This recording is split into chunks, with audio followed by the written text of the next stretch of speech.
судове провадження. 105, а 102... Може, я договорю? Продовжити судове засідання за відсутності не з'явившихся судове засідання представників потерпілих та інших захисників обвинувачення. Я називайте, так. В мене клопотання. Закриття провадження. До спеціального суду виконання 102,4 Або через канцелярію міста. по податок та звіт на Питання до закриття кримінального провадження у зв'язку з закінченням строків давності на підставі частини 1 44 пункту 3 частини 1 49 Кримінального кодексу України у зв'язку з закінченням строків давності.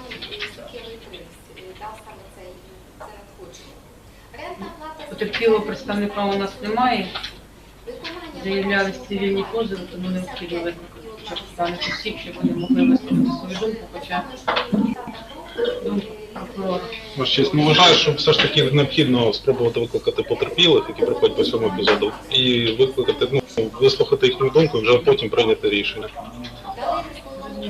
На сьогоднішній день можемо ми, щоб у нас вже не пропав день, враховуючи, що ми нарешті підключилися, продовжити судове засідання, враховуючи питання на наступне засідання потерпілих представників. 6 числа, так? Нема заперечень. Суд дане клопотання буде розглядати на наступному судовому засіданні. З інших заперечень немає. Викличемо інших саме стосується. Суд тоді переходить до дослідження матеріалів. У нас 38-й том, минулому судовому засіданні ми його розпочали, однак було перервано. Не змогли не підключитись, тому суд повторно починає дослідження 38-го тому з першого аркушу. Перший, другий аркуш судом не досліджується, оскільки це витяги з наказів стосовно покриття Головка, Видиборця Данілова. Аркуш третій. Витяг з наказу номер 436 С від 26.05.15 року щодо особового складу.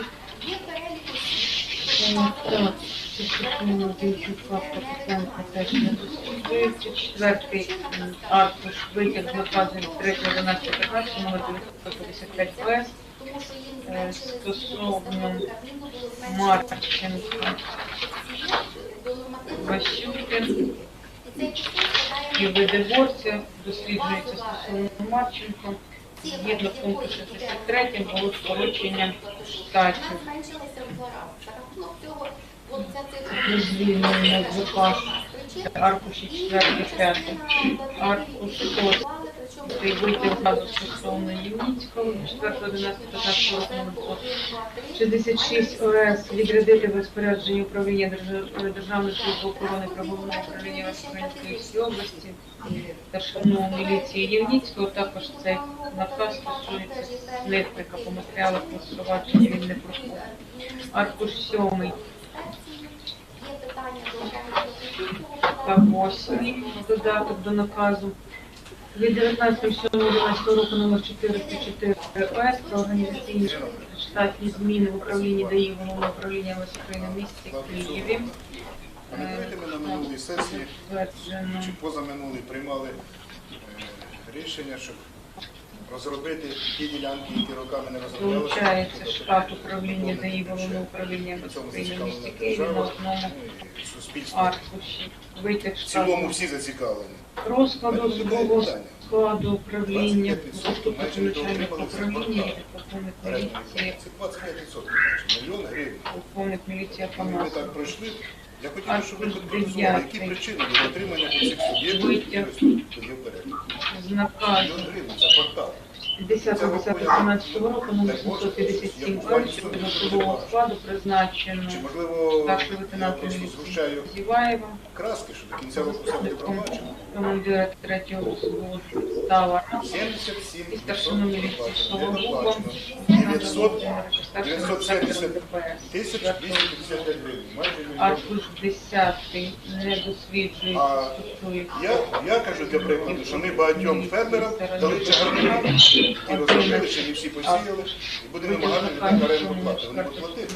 Року, номер 252 ОС щодо особового складу, звільнено з органів внутрішніх справ у Західних сил України з постановкою на військовий облік Зрозуміло.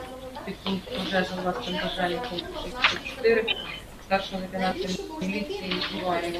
Аркуш 12 витяг з наказу від Вони вже стабільні кожен рік, вони вже можна переписувати. щодо особового складу призначення Щоквартально ми подаємо такий службовий лист на 4-го зводу роти Додаткового системи для 13-й аркуш, 14-й аркуш не досліджується, оскільки стосується осіб Чернеги Семененка, аркуш 15-й витяг з наказу від 28 нашого Гуляренка Юрія Миколайовича. 5-го збору першого батальйону ДПС по Удовенку дає аркуш 16-й не досліджується, стосується Кошового, 17, 15, 8, витяг наказу 15, 8, 11, про організаційне штатні зміни полку та розвитку служби дає підпорядковані Оця плата Києві. по орендній платі це Затверджено рішення щорічних відділу з метою земельних оптимізації структури та штатної чисельності полку. якби Оголошено договори штат полку ДПС. відповідні документи Зазначається наказ. Додаток. 18-й аркуш. Аркуш 21 це додаток, витяг штатного розкладу. Ми констатуємо факт заборгованості. Якщо ми візьмемо Зазначено, оцей зокрема, результат командування прописаний, командира то тут вже більше мільйона заборгованості ми бачимо по орендній і платі. далі по особам. Видиборця Андрія Вікторовича, Євніцького Євніцького Марченка. Аркуш 22, копія акту номер 10, рік 13.01, 22-25 про відбирання Року ми не потягнемо до суду. запрещення і знищення справ журналів управління Тобто, якщо не Міністерства грішні, фінансів то якось не в робимо. Києві, знищення журнал обліку, Третій рік в цьому залі, в цьому скликанні ми слухаємо, а Зенко не платить податки. Ми з ними зробили. крайні дати документів, друге не вперше 2002 Ми прийдемо на тому напрямку, вони нам Також платили первинні фактично документи. роками оренду зазначено плату. у зв'язку з І ліквідацією за що? організації. Вони мали поставити сонячні Період батареї. 1.10.14. І сталося так, що держава змінила Перше, підхід до 10, цього всього. 14, Вони 30, просили 11, перенести її на 3%. Ми не погодилися, бо не могли одноосібно це зробити. І потім це питання було закрите. Розумієте, будь ласка, 24. доповнення, так, що 27. Копія протоколу обшуку від 3 березня 2015 року слідчими ВС прокуратури Шпи. Але навіть якщо є рішення, то Підставі ухвали Тищенка Віктора суду міста Чернівці. 18 лютого 2015 року за участю спеціалістів проводився господарським двором ми працюємо, там людина зараз захищає Україну, то там є проблеми з платою. Ну і Радомська, ви знаєте, яка сума була, яка розпалася на плату завдяки нашому рішенню, ми його і борги сьогодні бачимо. Було, ви знаєте, до півмільйона. 2 мільйони. 2 мільйони 52 тисячі. Ой, погадовська. Ні, там зайва Ні, ну де Ну я, ну дивіться, що написано. ну, Написано 2 зайва мільйони. двойка, там 205 тисяч 228 гривень. протокол. Одна двоєчка записала. на превеликий жаль. Приміщення чергової частини, приміщення номер 3. Така адреса. Ну, дивіться, я скажу так, що як готувати проєкти рішень, то треба переглядати їх, мабуть, не один, не два рази, для того, щоб вже не було лишньої двоєчки, лишніх 2 сім'йорки, я вже сьогодні секретарю на нараді говорив, ми маємо готувати до сесії чітко, зрозуміло, цифри переглянути, перечитати і ще комусь дати перечитати. Якщо більш запитання немає до Ірини Володимирівни, скажу вам так, що ця така радужна картина, яку ми сьогодні подивилися за перший квартал, вона нас не тішить, тому що всі ті виробники, які сплачували сьогодні ПДФО за паї, в них була складна ситуація. Підрозділ Державної автомобільної інспекції, було багато політичного зерна, і селяни віддали ці кошти. Але вся проблема в тому, що ми завжди ці кошти отримали в вересні, в жовтні, ми закривали їх, бо у нас найважкий був 4-й квартал. Наводжу вам приклад по квітню місяці. Квітень місяць ми мінусуємо 128 тисяч. Травень місяць ми мінусуємо 1 071 000. І повірте, в червні буде не менше. Дивлячись по тій ціні, яка сьогодні планується на зернові, дивлячись на те, я вам говорив, ще раз говорю, ситуація бюджету буде дуже важка. Що з місцевим, що з обласним, що з державним. 45% економіки від самої потужної, яка платила, от ми беремо Маріуполь, такий маленький приклад, мільярд в місяць. Мільярди гривень податок в місяць. От мінусуйте вже 12 мільярдів вже сьогодні немає. Ну і так далі. Але коли я звертався в обласну військову адміністрацію, в обласну раду, говорив, що можливо якась програма, можливо якась підтримка, сказали категорично ні, розраховуйте тільки на свої сили, ніякої підтримки не буде ні одної копійки. Тому що якщо десь є перевиконання, все йде на Збройні Сили України. Крапка. Це така коротенька інформація, ви знали, як ми працюємо. 51. Наскільки днів лишається до кінця року? Відповідь на запит по даному слову. Квартали, перше півріччя. Зараз вже проводиться виконання десь на рівні 3,5 мільйони. Ну так як я говорю, так воно буде йти, воно Укрзалізниця зростає. незалежно від нас причин, акциз Витребуваної інформації. залежно від нас причин і катастрофічно падає Лист Генерального прокурора України падає 10 зарплата, 15 знижується оплата праці. Присутній начальник районного адміністративного інвестиційного відділу Євніцького Вадима 56 днів відпустки і 24 дні. Відповідь. У нас якраз по плану Завтра.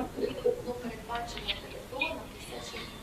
Ну, падає ПДФО, сьогодні в Відділі освіти падає ПДФО, в агрофірмі заблокована робота, в Гірничому комунальному Майданвила, кого десь точно там 60, там 40, Документи 50 до даних чоловік, і плюс рівень зарплати. Якщо, припустимо, там керівника чи головного інженера була зарплата 40 плюс, то сьогодні 20. Робочого була 15, 18, 24, то сьогодні 8, 10. От вам і ПДФО, до цього можна доплюсувати, така сама ситуація. Я рахую так, що сьогодні треба працювати над бюджетом, треба працювати з підприємцями, не треба сьогодні бути, вибачте за слово, таке переляканим і казати, що все пропало, в нас іде війна. Треба бути готові до всіх викликів, які є. Ми маємо боротися всі разом, і депутати, і виконавчий комітет, робити все для того, що від нас можливе. Розумієте, тому що акциз, що вам розказувати сьогодні, ви знаєте, яка ситуація з одним в цілому в Україні.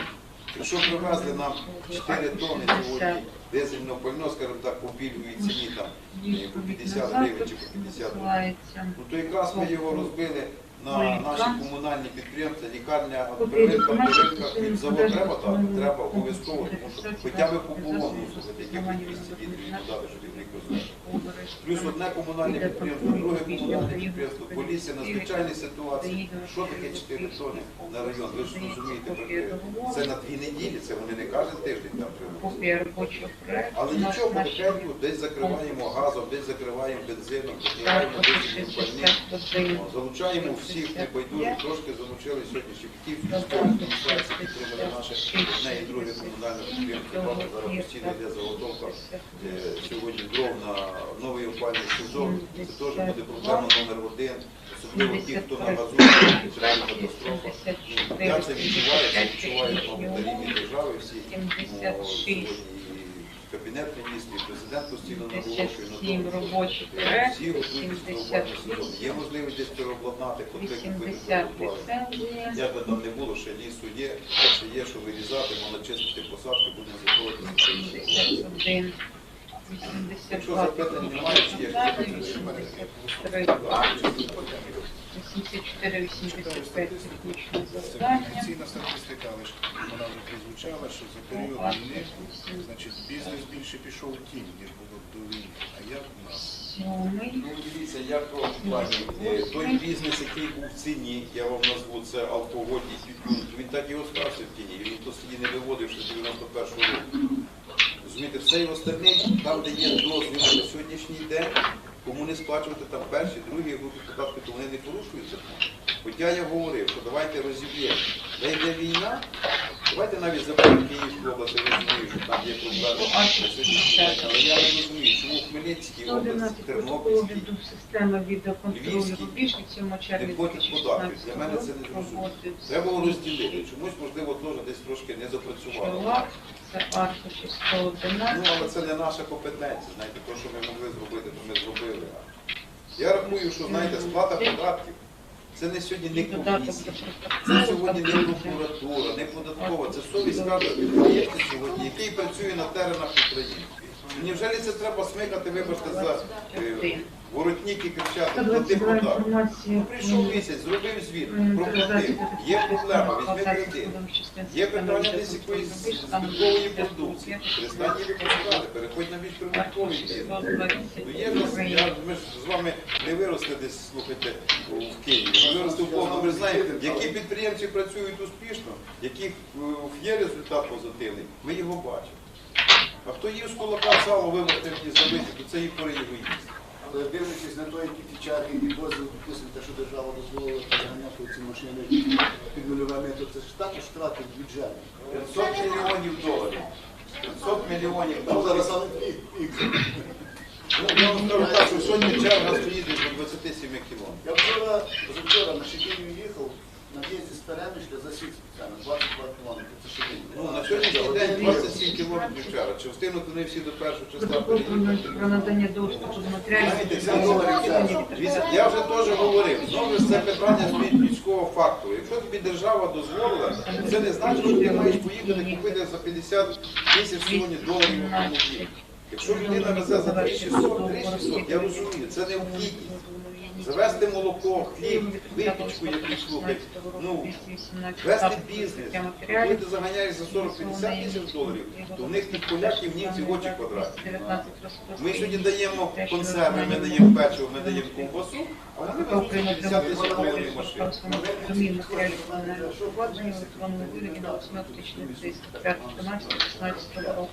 Ну я вже розумію, що він ходить машину. 20 запит відкриття матеріалів. Він мені жаліється, що він 5 суток стоїть. А він же наше 5 машин. Я прошу, ця проблема не вчора почалась, і чого це в найбіднішій країні Європи, Україні найдорожчі машини. Якби це все було нормально зроблено перед цим, а не прогиналися під Жвані і під остальних нехороших людей, і чуть інше слово назвав. Коли Жванія продавав в Україні ланос, 1,5 рази дорожче, ніж продавав в Росії. Прошу звернути вашу часть увагу про те, що положення про на даний час нашої роботи не є також розробником відеофіксації системи рубіж. Управління доріг не є коригованим користувачам цієї системи, де зберігалася інформація з даними системи рубіж. Школі якісь там, Збройним силам України. До сьогоднішнього моменту. Скільки сьогодні 1000 машин гонять, і їх за 2 дні можуть розстріляти. Дай Боже. Дивіться, я пропоную закрити сесію, а потім подискусувати, бо в мене ж є до вас просьба. Зв'язку з тим, що всі питання порядку денного вичерпані, сесію оголошується закритою. Я проголосував. Проект рішення номер 20, давайте, будь ласка, після того Нічого, у нас ще є. Будь ласка, давайте проект рішення номер 20 за основу і в цілому. Продумано так само, техніка продумана. Ви нажимаєте, ви показуєте. Мені в цьому. Це телевізор включився, а Ні, ну зараз все стане. Кажіть, хто там ще не нажав. Голові Володимир Іванович. 18. Є. Тут всі документи в копіях. Клопотання про тимчасовий доступ до документів. За 19 рішення прийнято. Договору. Шановні депутати, всі питання порядку денного вичерпані, Про вибачаюся. тимчасовий доступ до справ про адміністративні правопорушення. Першому питання. Перелічені Складається те, що говорив Сергій. Аркуші 19, Вулиця Рибалка. 20. Я зачистив вулиці. Да, всі пройшли, 10-на є По вулиця. 27 аркуш запакувала слідчу А суддю Степана Бандери нема. Там народилась вулиця Рибалка. 10-14 року. Працівники земельного відділу уваги Задоволені. до цих документів. Клопотання Ми сьогодні слідчого маємо надано знову цих дозвіл. питань, врахуємо ваші Тимчасовий зауваження. доступ до справ про адміністративні правопорушення, які перебувають у розпорядженні Волинського районного суду. Тому все покупка. 28 актів відповідний лист направлення матеріалів 10.10.21 року. Рибалка 16. Пане Бандери. Додаток Четверте питання. 29 Індивідуальні акт. А, то це ці, що ви біля цього, біля Валіка Кінєва. 36 і додаток 37. А назву вулиць. А то ми приймаємо рішення, а вони пишуть, як в якому не хочуть. Ну, на превеликий жаль, вибачайте, що встигли виправити, встигли. 42. Протокол суду доступу до речей документів 28.10. Є ще зауваження? Будь ласка, прошу. Значить, у нас відбулася чергова сесія. Адміністративних матеріалів, які На карті чергової сесії Києва. І додаток адміністративних протоколів, складених службових осіб на 6 аркуш 43, рапорт Що зауваження, пропозиції? рука, 44, рапорт інспектора Данілова, 45, протокол про адміністративне правопорушення серії АА2 номер 92 66, 15.01.14 року, складений Відведене місце для поховання наших військових. Шириною, інспектором стосовно Федоренка Дмитра Миколайовича. Це роблять на всіх кладовищах, не тільки в Пологу. Ви об'їдьте всі кладовища, кругом викопують там 5, 10. Це запитання. То я вам даю відповідь. 10-15 сьогодні роблять заготовок для того, щоб можна було поховати в будь-який момент людину. Це що говорить, що для військових накопали ці? Поїдете в Вони думають, напевно, що так. Ну, хай собі думають. Дивіться, ніяких, якщо, припустимо, ви знаєте, що почалася зима, війна зимою. Копати вручну було, хто не знав, скільки сьогодні загине, скільки людей помре. Поїдьте в Старокостянтинів, поїдьте в Хмельницький, стоїть 15-20 викопано підготовлених ямів. Все, без проблем. Прийшли, там нема таких, я хочу біля Смородича, а я хочу біля Кума, а там просто чітко. Є сьогодні відведене місце і потихеньку один за другим хорониться. Якщо комусь заважає, ми засипемо, це не проблема, хай копають вручну. Ми викопали просто ескаватором, бо була така потреба, щоб були підготовлені все. Маю на увазі, що ескаватор за одну могилу гнати не вигодно, тут заїхали. Я за що й кажу, ну копати ще людям вручну стояти, довбати трьом чоловікам там півдня. Є земля, є глина. Цей ескаватор приїхав півгодини, підготував, все зробив. Якщо заважає, засипить. Тож не знаєте, що він не така.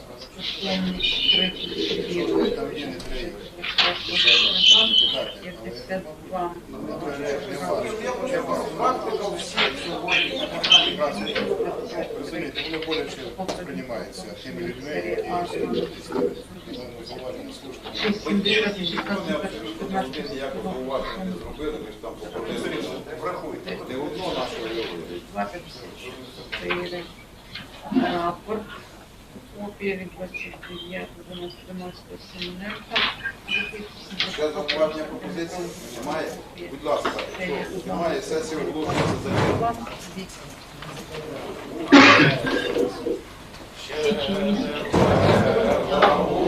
України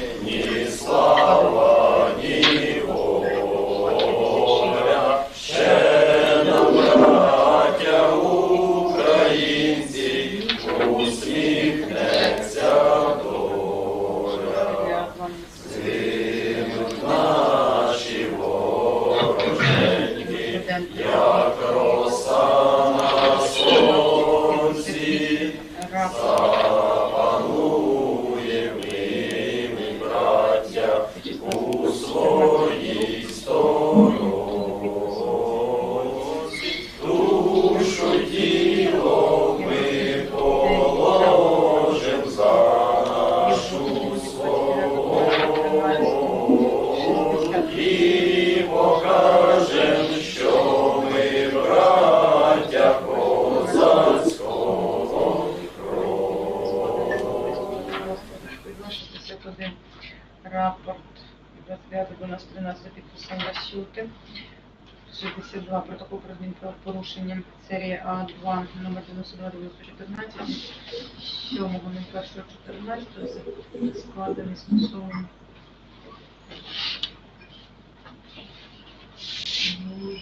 Довського Євгена Сергійовича за 122 з позначкою 263 рапорт 29.12.13 за підписом Сологуба 64 протокол про адмінправопорушення серія А2 39.22.51 від 24.01.14 стосовно Жадан Ростислава Ігоровича склад 122 з позначкою 2 КУПАП 65 72 попитання прокуратури міста Києва про тимчасовий доступ до документів 27 жовтня 2014 року. Просили надати тимчасовий доступ до справ про адміністративні правопорушення, перелічені особи, які перебувають у розпорядженні Дарницького районного суду міста Києва. 73.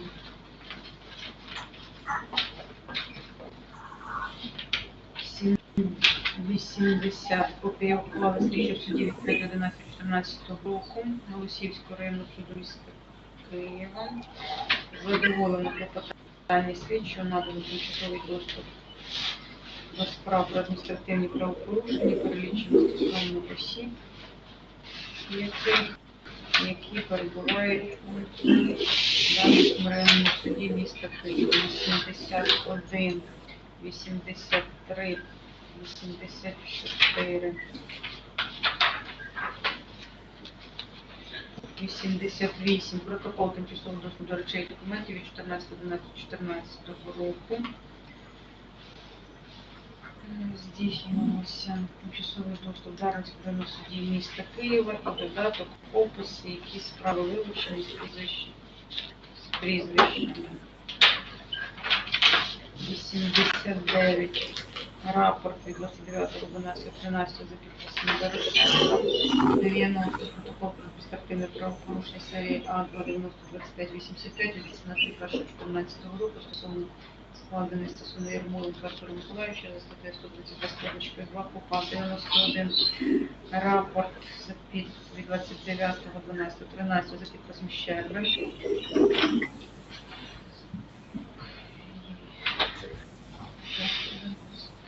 2, серія А2 2069 37 від 18.01.14 року стосовно Клюжного Вячеслава Олександровича за статтею 122 з позначкою 2,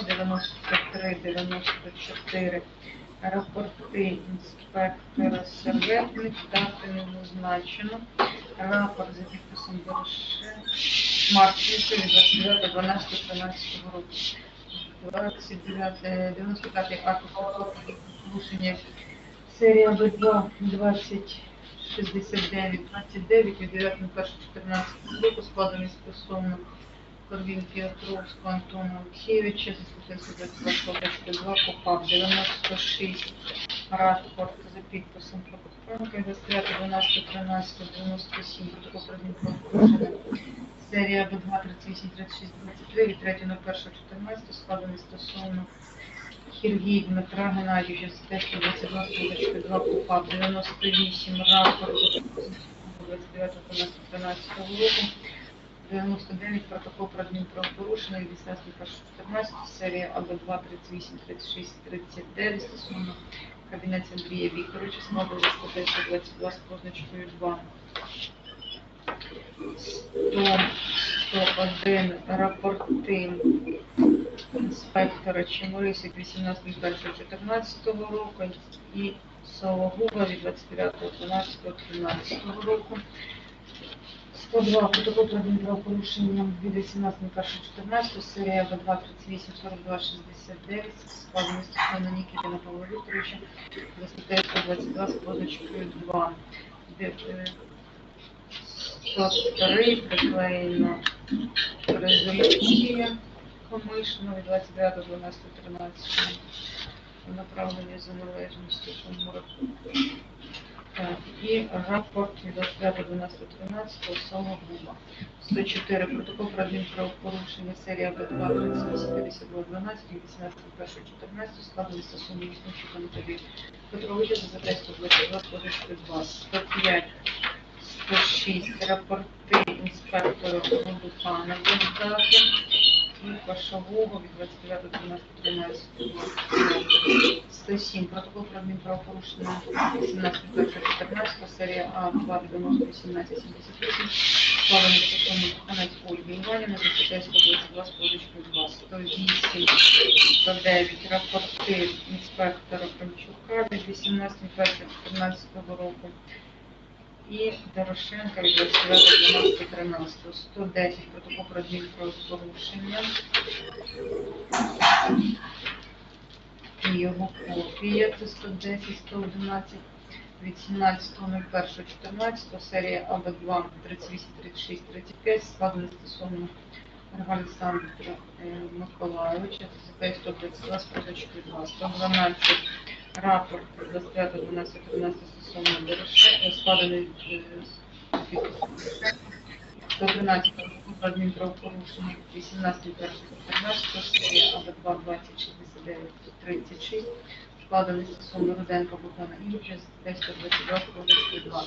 114-115 рапорти інспектора серветних без дати і рапорт Дорошенка за підписом 25.11.13 року. 116 протокол про адмінправопорушення 18.01.14 серія А2-90-29-07 стосовно Черемушкина Андрія Геннадійовича, стаття 122 з позначкою 2. 117-118 рапорти інспектора Антонюка від 18.01.14 Дорошенка за підписом від 29.12.13. 19 протокол про адмінправопорушення серія АБ2 20-69-38 від 18.01.14 складений стосовно Сологуба Олександровича, стаття 122 з позначкою 2. 120 рапорт серветника, і на ньому також міститься резолюція за підписом Комишної 29.12.13. Рапорт серветника без дати. 121, 123 клопотання про тимчасовий доступ до документів від 27 жовтня 2014 року подавали прокуратура міста Києва. Саме до справ про адміністративні правопорушення передбачені статтею 122 з позначкою 2 зазначено особи, які перебувають в розпорядженні Солом'янського районного суду міста Києва. 124.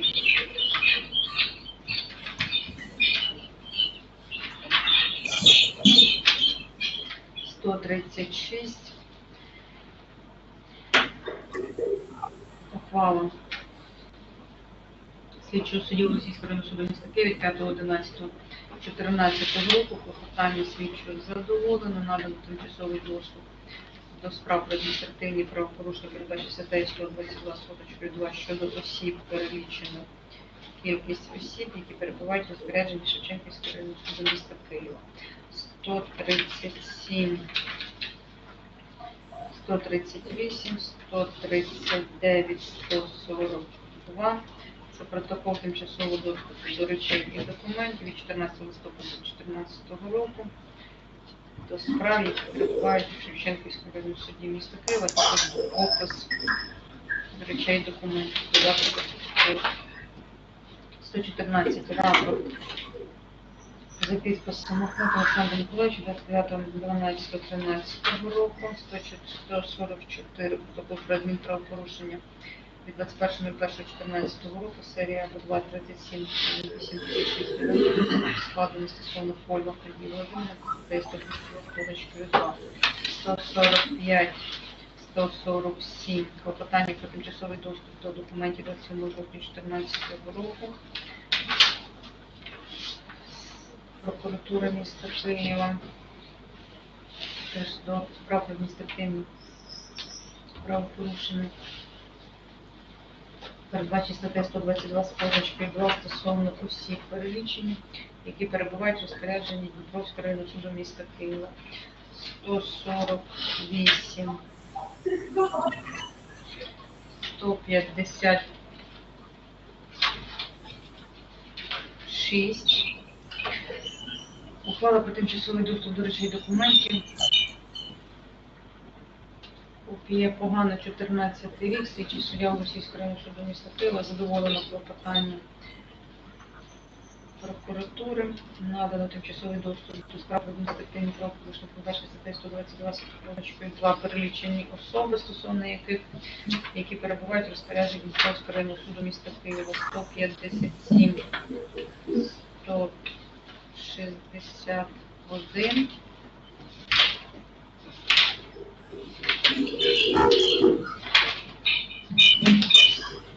162, 168. Протокол тимчасового доступу до речей документів 17.12.14 року разом з описом, додатком речей, які вилучені в Дніпровському районному суді міста Києва. 169.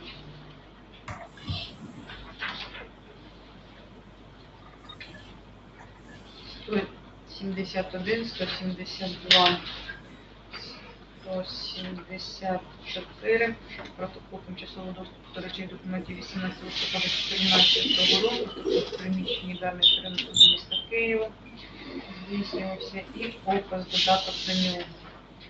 175, рапорт за підписом Сологуба Олександра Володимировича, 176, 157, протокол та копія до нього про адміністративне правопорушення 21.01.14 року, серія А2-93-49, складений стосовно Дудник Любов Степанівни, за статтею 122 з позначкою 2, 178, рапорт за підписом Сологуба 25.12.13, 179 правопорушення, копія з арку 180 до нього, серії А2-90-63-07 від 21.01.14 року, складені стосовно Євніцького Вадима Вікторовича, 122 з позначкою 2.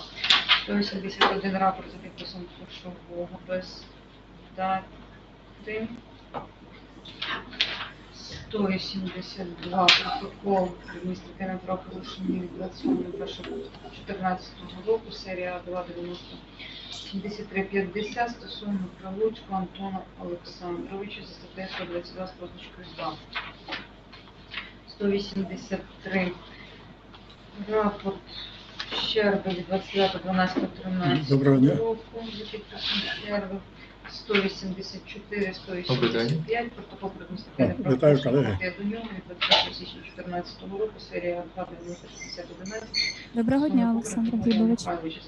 Яночка, я підключився з точки зору там мови, що це автоматично в режимі вже почнеться. Ні, ви можете спробувати зараз її поперемикати. Там є внизу екрану на відображення планета, доступні мови. І ви, коли будете виступати українською мовою, ви повинні обрати німецькомовний канал і підтвердити цю дію. Тоді буде вас гарно чути перекладачам, а на їхньому англомовному каналі буде чути тільки їхній переклад. Ну, я вже ось зараз підключився, да? Тобто цього достатньо? Так, цього достатньо. Добре, тоді до зустрічі. До зустрічі. Від 11.01.14 серія А2-90-69-63 складений стосовно Тарана Віктора Васильовича. Якщо, Олександр Глібович, ще одне уточнення хотіла сказати. Якщо ви захочете слухати спікерів їхніми мовами англомовними, то ви можете, наприклад, англійською мовою, то ви можете обрати просто функцію на зараз оригінальний звук, і ви будете чути усі мови, якими б спікери не говорили. А вже саме на панельну дискусію тоді включити українську. Тобто це мені назад переключитися? Так, поки доберіть, поки оригінальний звук, тоді ви будете чути, не доведеться перемикатися. Незалежно від того, якою мовою говорить спікер, ви його будете чути в оригіналі. Вам, я думаю, так буде зручніше. Надати тимчасовий доступ до прав правопорушення передбачених статтею 132 стосовно осіб, особи перелічені, які перебувають в розпорядженні Солом'янського району суду міста Києва. Аркуш 20.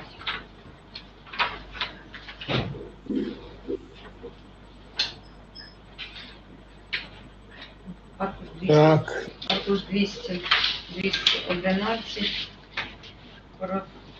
Ухвала слідчого судді від 5.11.14 року Голосіївського районного суду міста Києва задоволено клопотання на тимчасовий доступ до справ про адміністративні правопорушення, передбачені статтею 122 2 стосовно осіб, особи перелічені, які передбачені статтею Солом'янського районного суду міста Києва. 112.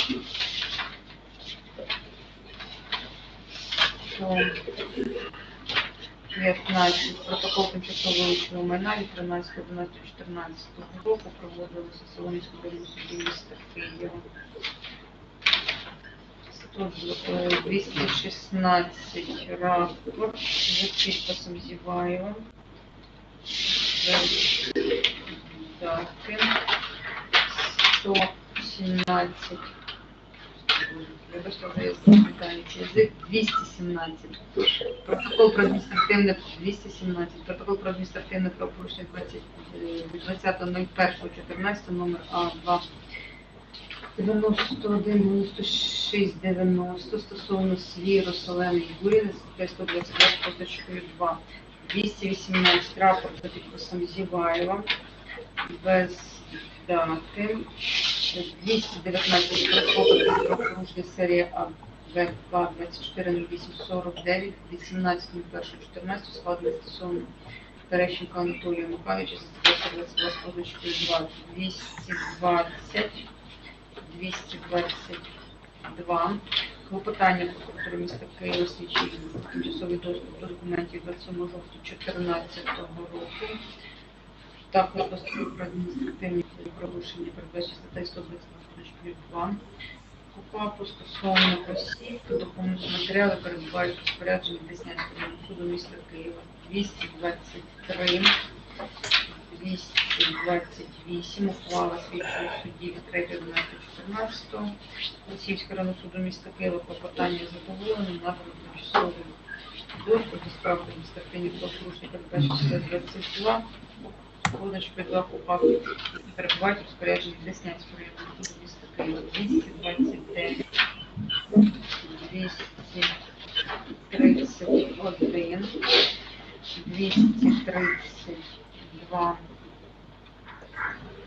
234.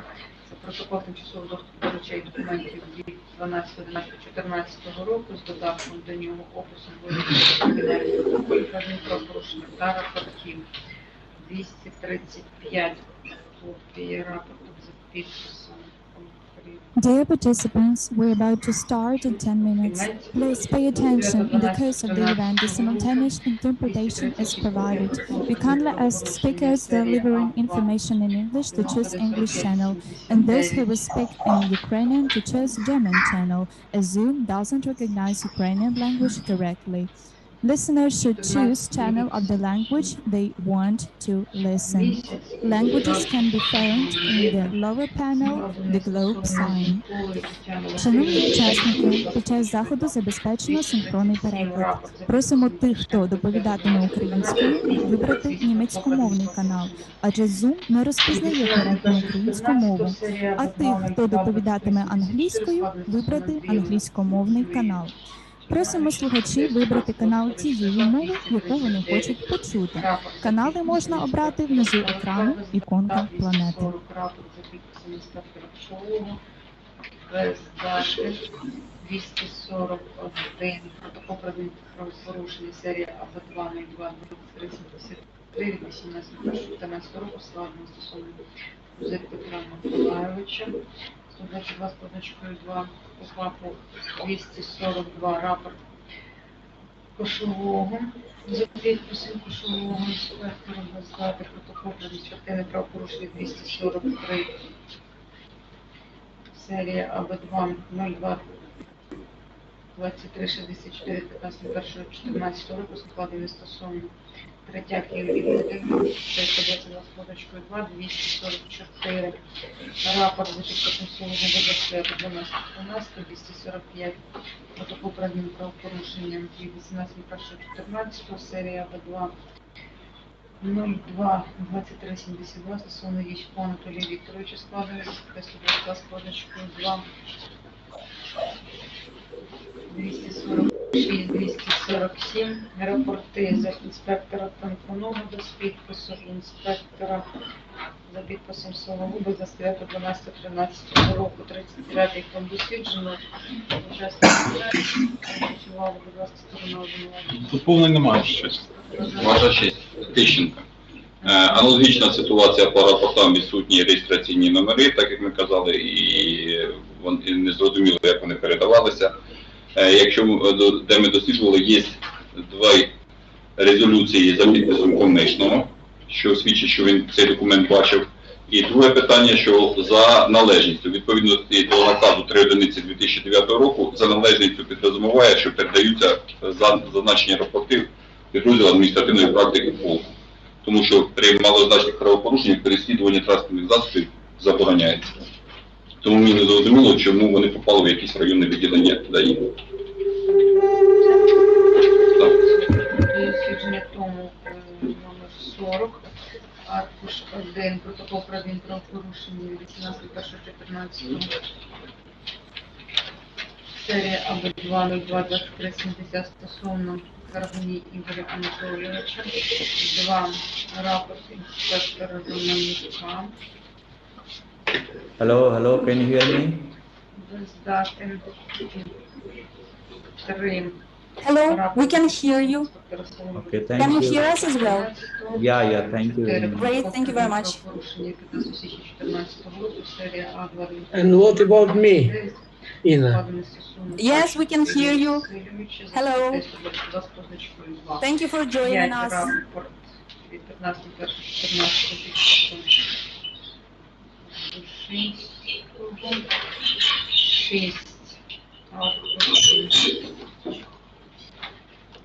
11. Питання про тимчасовий доступ до документів 27 жовтня 2014 року. До справ про адміністративні правопорушення передбачені статтею 122 з позначкою 2, які стосовно перелічених осіб, які перебувають в розпорядженні Подільського районного суду міста Києва. 12. 19. Копія ухвали слідчого судді про тимчасовий доступ до речей документів 28.10.14 року Гуляренського районного суду міста Києва. Клопотання задоволено, надано тимчасовий доступ до справ про адміністративні правопорушення, які за статтею 122 позначкою 2, які перебувають у розпорядженні Подільського районного суду міста Києва. Аркуші 20.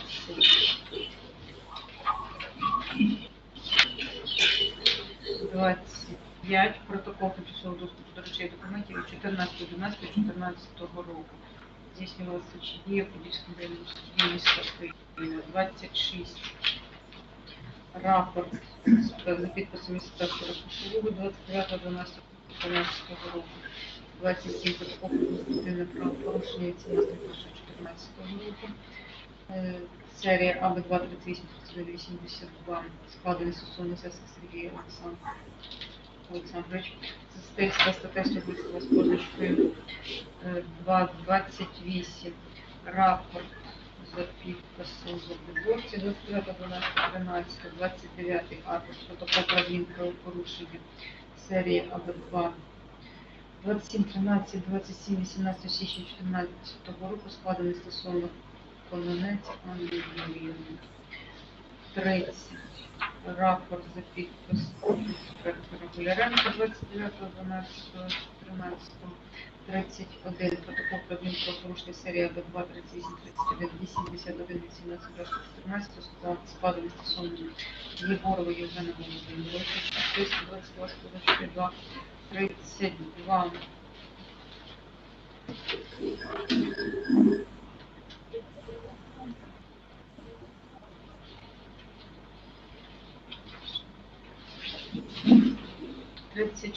Лист прокуратури міста 16.10. All participants, we kindly ask you to follow the etiquette of the online meeting and keep your cameras on and microphones off. Prior to delivering your speech, please choose the channel of the language you would like to speak on. 40. Протокол обліку та вилучення 18.10.14 року на підставі листа прокуратури міста Києва 16.10.14 року приміщення Голосівського районного міста Києва. Вилучені документи. 41 рапорт за підписом Сологуба Олексія Петровича 2012 року, 42 протокол про адмінправопорушення від 20.01.14 року, серія А202-5022, складений стосовно Євніцького Олександровича за статтею 122 з позначкою 2, 43, 44, рапорти Павленка від 29.12.13 року, 45 протокол про адмінправопорушення від 24.01.14 року, серія Feel free to use the in-meeting chat to ask your questions to the speakers and other participants and to express your views on the topic. The chat provides communication opportunity for all participants, considering strict time management of the speeches. Your messages will be translated from English to Ukrainian and vice versa. Wish you incomparable insights and vibrant conversations.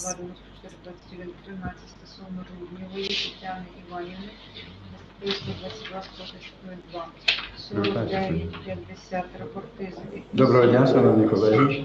Чи мене добре чути з Острозької академії? Так, Ігоре Демидович, вас добре чути. Діма, можеш закріпити, будь ласка? А чи вам нас добре видно і чути? Вас видно просто чудово, особливо я бачу. Ай, Павло Олександрович, як мені хотілося потиснути вашу руку, Павло Олександрович. Вітаємо взаємно. Я думаю, що все-таки ми зробимо наш десант. А це обов'язково. Він буде обов'язково. Це обов'язково, тому що для вас тут є сюрприз. Так. Ми без сюрпризів не можемо жити. Да, это ваш стиль. Чудово, як красиво там всі прапори, це просто фантастично. Будемо починати, мабуть, помаленьку. Хвилина і починаємо. Думаю, що буде все добре.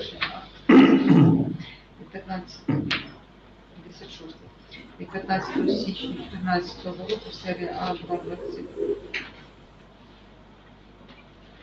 А2-94-27-31 складений стосовно Воробйова Вячеслава Валерійовича за статтею 122 з позначкою 2, 57-58 рапорти за підписом інспектора Пилипенка від 15.01.14 Голика від 25. Вітаємо, шановні учасники форуму. Дякуємо, що долучилися до нас у Zoom-платформі та дивитеся нас на Ютубі. Ми за це вам дуже вдячні. Будьте активні, пишіть питання в чат, і ми їх обов'язково озвучимо. Маємо честь розпочати третій міжнародний дипломатичний форум «Виклики для дипломатичного світу в епоху пандемії COVID-19. Практичний погляд дипломата». Захід складатиметься з двох частин. Найперше – це виступи доповідачів, а далі сесія питання-відповідей від студентів. Відповідатимуть учасники, які присутні онлайн.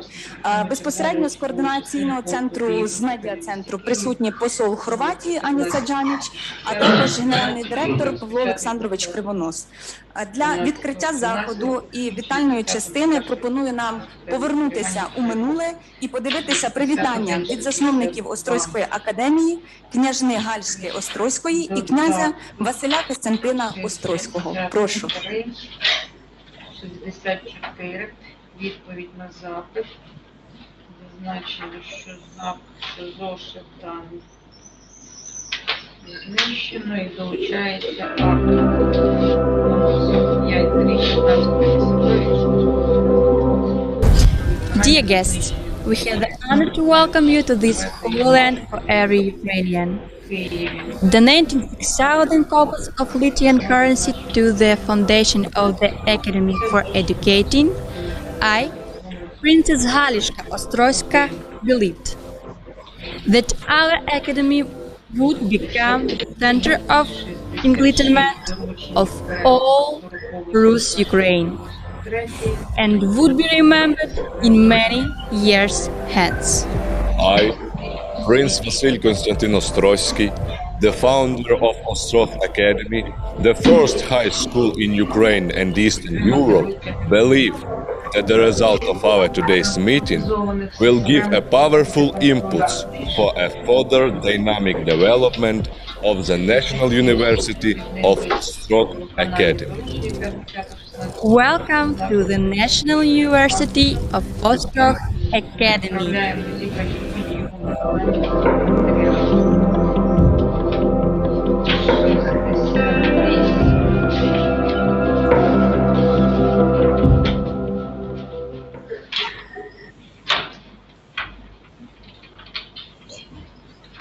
Дякуємо за таке гарне історичне вітання. І для відкриття офіційної частини заходу маю честь запросити до слова ректора Національного університету Острозька академія, Героя України, надзвичайно великого партнера Генеральної дирекції з обслуговування іноземних представництв Ігоря Демидовича Пасічника. Пане ректоре, вам слово. Вітаю вас, шановні пані панове, високоповажні наші гості, високоповажні панове посли. Високоповажний наш колишній екс-міністр закордонних справ, посли, вельмишановний генеральний директор і представники дирекції по обслуговуванню іноземних представництв. Також вітаю моїх любих неповторних студеїв і всіх, хто беруть участь сьогодні в нашому форумі. Я ще сердечно вітаю всіх стін нашого найстарішого і разом з тим наймолодшого навчального закладу, стін Національного університету Острозької академії. Я зараз сказав ці офіційні слова і думаю, в мене є час і в мене зараз два мотиви. Чи далі продовжувати в цьому стилі говорити стандартні офіційні слова, тим більше, що ми зараз маємо справу все-таки з дипломатичним представником. Чи другий в мене такий мотив, чи все-таки розказати щось про Острозьку академію, про її відродження. І от я думаю, в мене цей другий мотив і ця друга думка перемагає. Сказати щось про Острозьку академію, бо вона вартує того, тому що це освітянська перлина, яка відродилася буквально 25 років тому назад. І мені хотілося б дещо сказати все-таки про Острозьку академію, скориставшись тим часом, який відведений. Острозька академія, її історія, особливо новітньої, відродженої Острозької академії, вона руйнує всі стереотипи, які були сформовані при Радянському Союзі. Перший стереотип, ми були в ідеології суцільного атеїзму. І от коли невеличка команда в 94-му році приїхала в маленьке місто Острог, 15 тисяч жителів, і побачила руїну, буквально в розумінні слова руїну, де немає жодного стола, жодного стільця, жодної книжки, жодного викладача, я вже не говорю про кандидата наук, жодного приміщення готового для того, щоб тут був якийсь навчальний заклад. Навіть у снах нікому не снилося, що тут можна взагалі навчальний заклад створити, а тим більше академію відтворити цю нашу святиню історичну. І в такій ситуації, коли людина бачить безвихід, вона тоді звертається, подумки звертається до Бога. І ми теж тоді звернулись до Бога, щоб він нам допоміг. І дивіться, Бог почув нашу молитву. І зараз ми маємо Острозьку академію, яка є серед українським брендом. За щастя, в яку вважають вступати зараз випускники найкращих ліцеїв і гімназій Києва, і багатьох інших міст. У нас вчиться багато іноземних студентів. За честь бажають укласти зараз угоди з Острозькою академією багато найвідоміших університетів світу.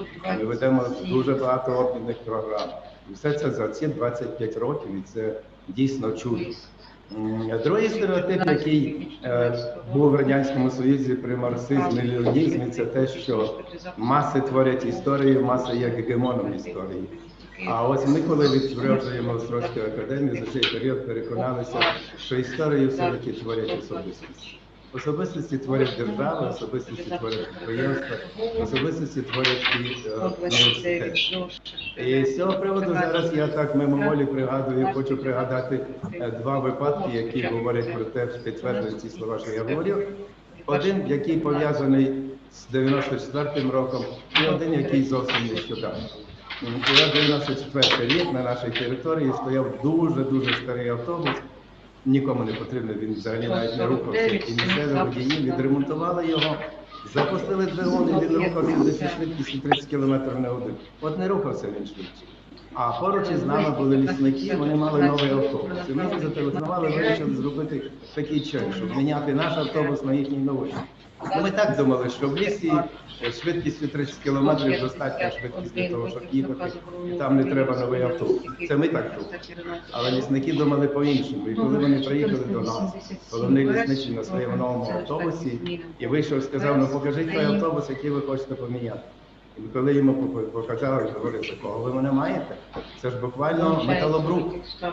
І він сів в свій автобус їхати назад. Але ми йому запропонували, давайте ми вам покажемо цей старий, зруйнований наш корпус. І ми коли почали вести йому екскурсію, розказувати про те, яка історія нашої академії, яка славетна історія нашої Острозької академії цього міста. Бо, правда, кожна нація оцінюється за рівнем її інтелекту і за її перемогами. Якраз найбільші інтелектуальні досягнення 15-16 століття і найбільші перемоги, військові перемоги, це були пов'язані саме з князями Острозькими, з Острозькою академією. Ми розказали йому, якою була Острозька академія, які викладачі її були. Ми розказали про знаменитого полководця Константина Острозького, який, до речі, очолюючи 25-тисячне військо 550 років тому назад, під Оршою на голову розбив 75-тисячне військо московитів. Дивіться, яке співвідношення цікаво було. 75 тисяч з боку московитів, 25 тисяч з боку українців. І ці 25 тисяч перемогли московитів, тому що ними рухали, тими українцями рухали велика мотивація. І після цієї перемоги, до речі, нашого князя назвали українським Сципіоном, українським Олександром Македонським. До речі, в нашій академії саме працював знаменитий астролог і математик, який порахував математично, коли буде кінець світу. Але я хочу відразу всіх заспокоїти, що це буде дуже і дуже не скоро, але ж такий математичний розрахунок був зроблений колись нашої академії.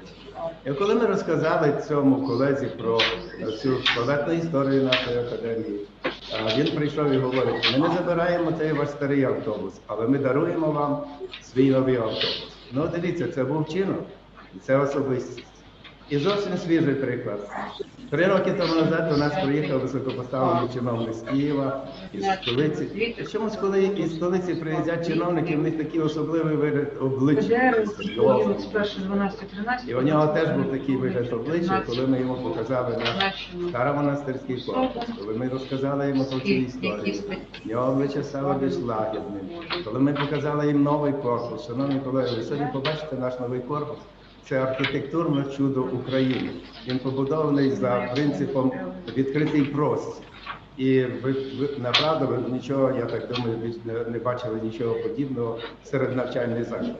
І коли він побачив цей наш новий корпус, в нього ще більш стало лагідне обличчя. А коли він зустрівся з нашими спудеями, він сказав, я хочу щось зробити для Острозької академії. І він нам подарував машину для поливання. Ви думаєте, що ця машина іграшкова, це справжня велика машина для поливання газонів, квітів, для миття тротуарів. Потім він став нашим почесним професором, а потім саме з його ініціативи відбувся перший міжнародний дипломатичний форум. І ось сьогодні проходить цей форум, 3-й міжнародний дипломатичний форум, відбувається завдяки знову ж ініціативи і при підтримці саме цієї людини.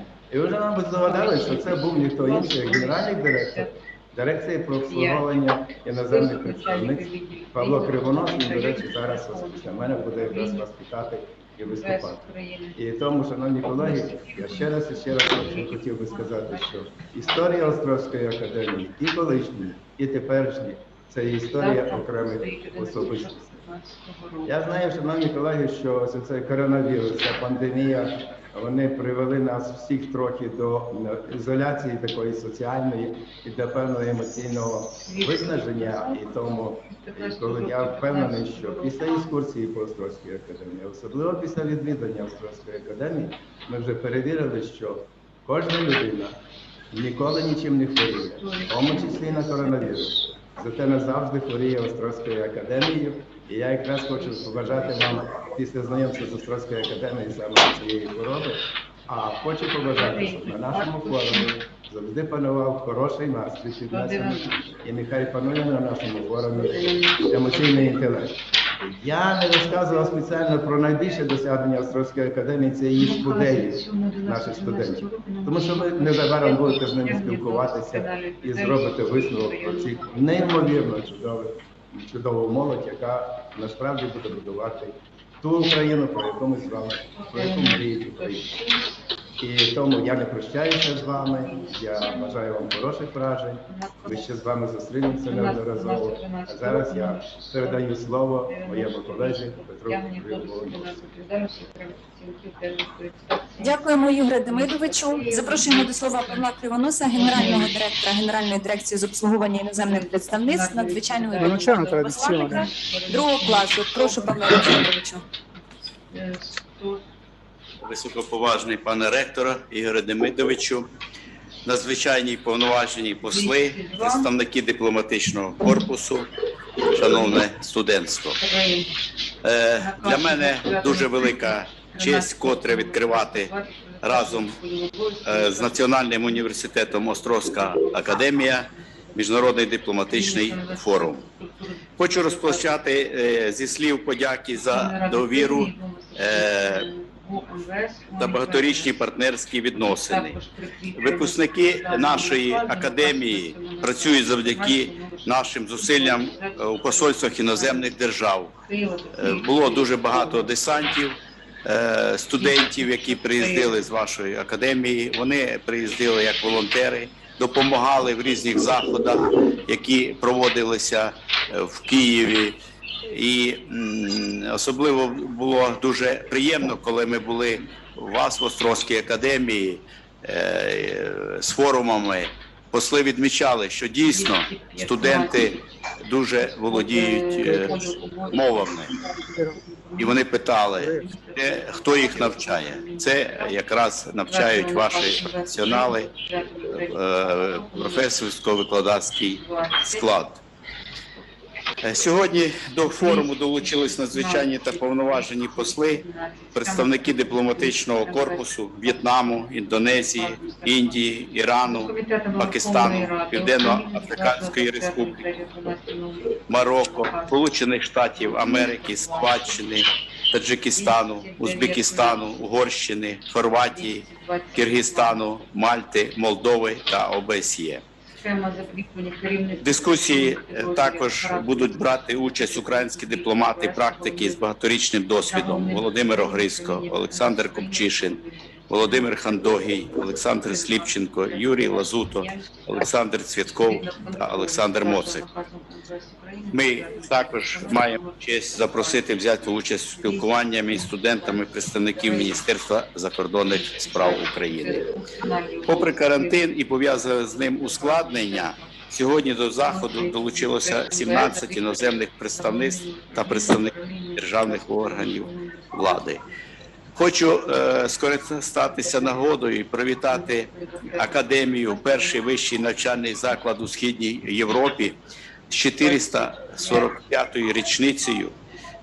Острозька академія є справжньою освітньою та культурною перлиною Європи. Нині академію знають не лише через її відому генеалогію. Це унікальний заклад з новою історією, феномен в українській освіті та культури. Ви бачите на цих знімках ті делегації, які дипломатичного корпусу, які відвідували дипломатичну Острозьку академію в 2020 році.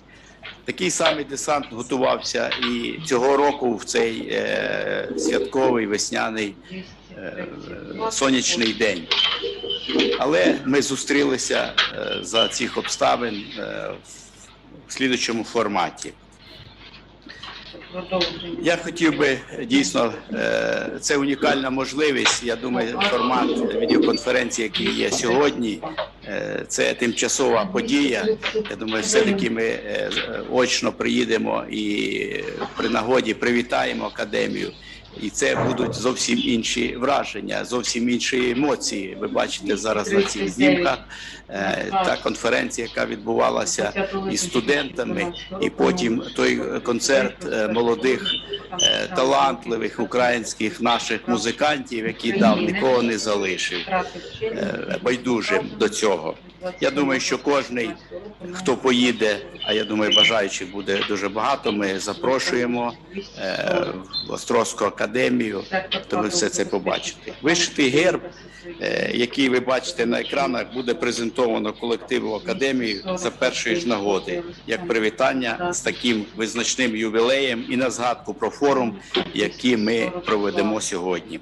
Дякую за увагу і бажаю приємного спілкування. Дякуємо, Павло Олександрович.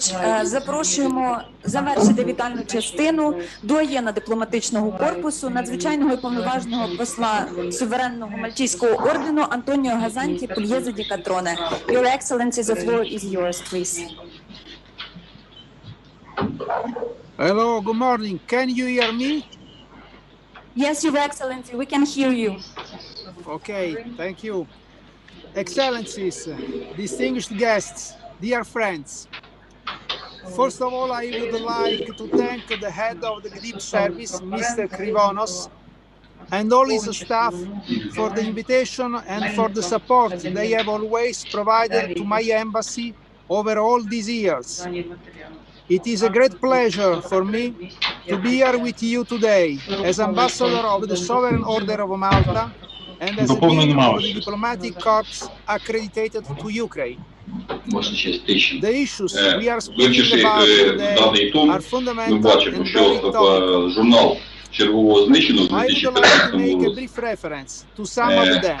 Значить, база даних доступу до системи рубіж відсутня. І нам цілий перелік посад вищого керівництва МВС і департаменту ДАІ, які взагалі не мають відношення до даної справи, як такові. Бо ми не розглядаємо їх. Просто наповнювалася справа. Для мене не зрозуміло. Організаторами злочину, які нам інкримінує прокуратура, виступаємо ми з Опанасенком. А відповідно, як я розумію, надана оця екіпа заступник міністра, міністр, заступник міністра, начальник департаменту, його заступники, вони надані для ознайомлення для чого? Ну, вони не мають стосунку до справи. Typical of a badly managed globalization.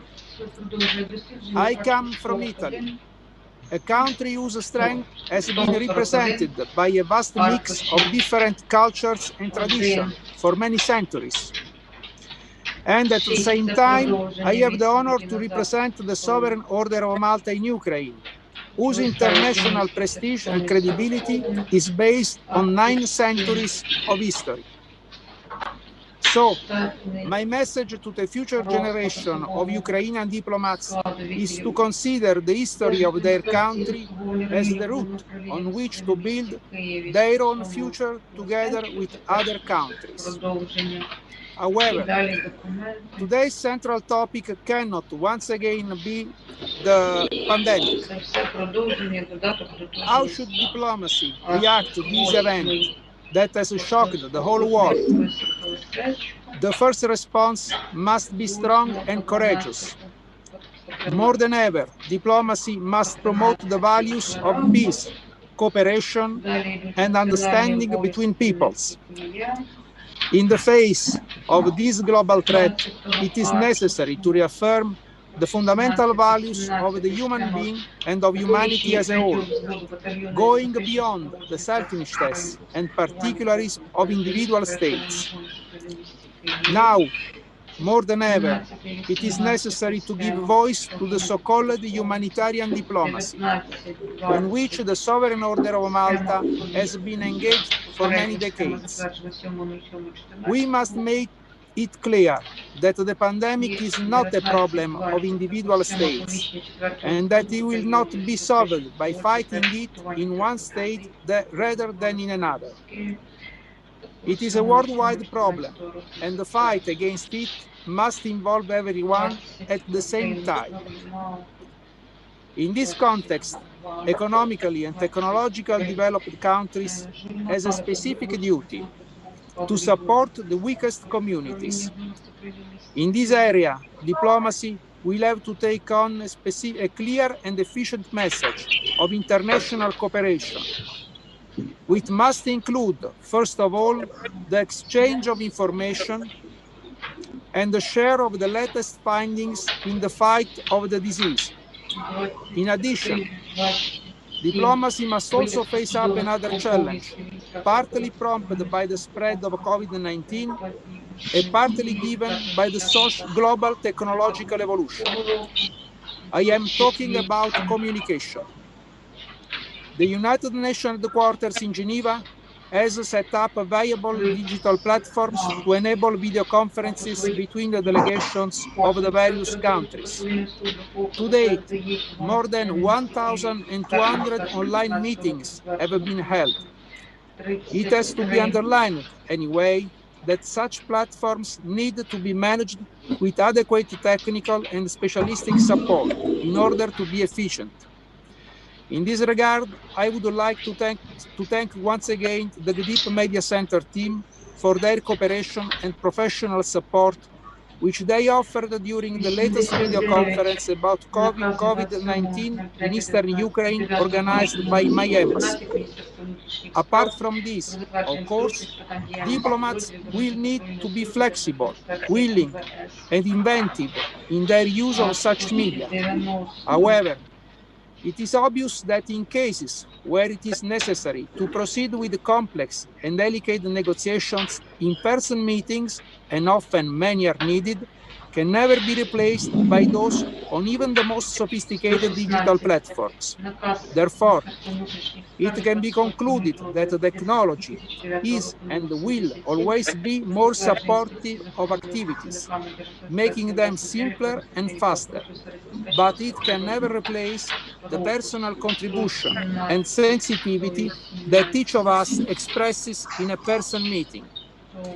Thank you very much for your attention, and I wish you a good work. Thank you again.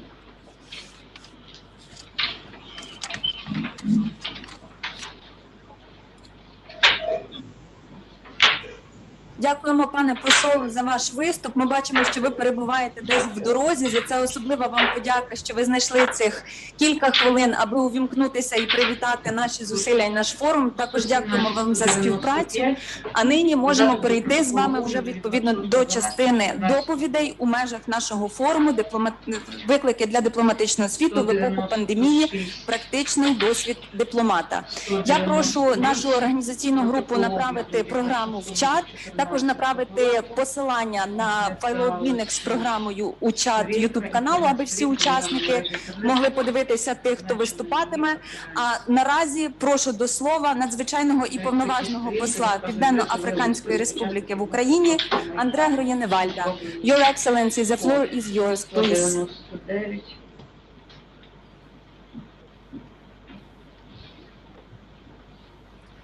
Good morning. Thank you very much to the program director. Can you hear me? Yes, we can hear you. Thank you. And of course, thank you very much to the head of GDIP, Mr. Krinos, the colleagues, the students, the most important part of our engagements today, for joining us. We are very happy to share our ideas and some of the frustrations and challenges regarding the COVID and the impact of the COVID on diplomats. First of all, let me say that the first frustration last year, this time, was the lack of commuting for diplomats, the fact that we couldn't meet people, and that we couldn't interact directly, created an issue for diplomats for a couple of months. І в 41-му томі досліджували в інтернеті, де ці номерні знаки, якимось чином з'явилися. Many of us have short terms in the countries that we are posted to. Значить, продовжуємо далі. В даному тому, якому ми досліджували, надаються схема сповіщення, яка затверджена 7.07.14 року. Тобто вона ніякого відношення не має до часового проміжку, який ми досліджуємо. Наступне, дається дані про начальника відділення ДАІ. Начальник відділення ДАІ, якщо розглянути структуру МВС, яка на той час діяла, підчинявся начальнику райвідділу. І ніякому разі не підчинявся не полку ДПС, і ніякому разі Державної автомобільної інспекції. Пряме підпорядкування, якщо ми розглянемо на затверджені посадові обов'язки начальника відділення ДАІ в даному томі, то його затверджує начальник райвідділу, а ні в якому разі не керівник управління ДАІ. Тобто тут ми бачимо накопичення виключно матеріалів для того, щоб створити, що багато матеріалів у нас є, але вони не мають ніякого відношення до даної справи. І відділення ДАІ, управління ДАІ, полк ДАІ також не підпорядковувався. Не підпорядковувався головному управлінню МВС України в місті Києві.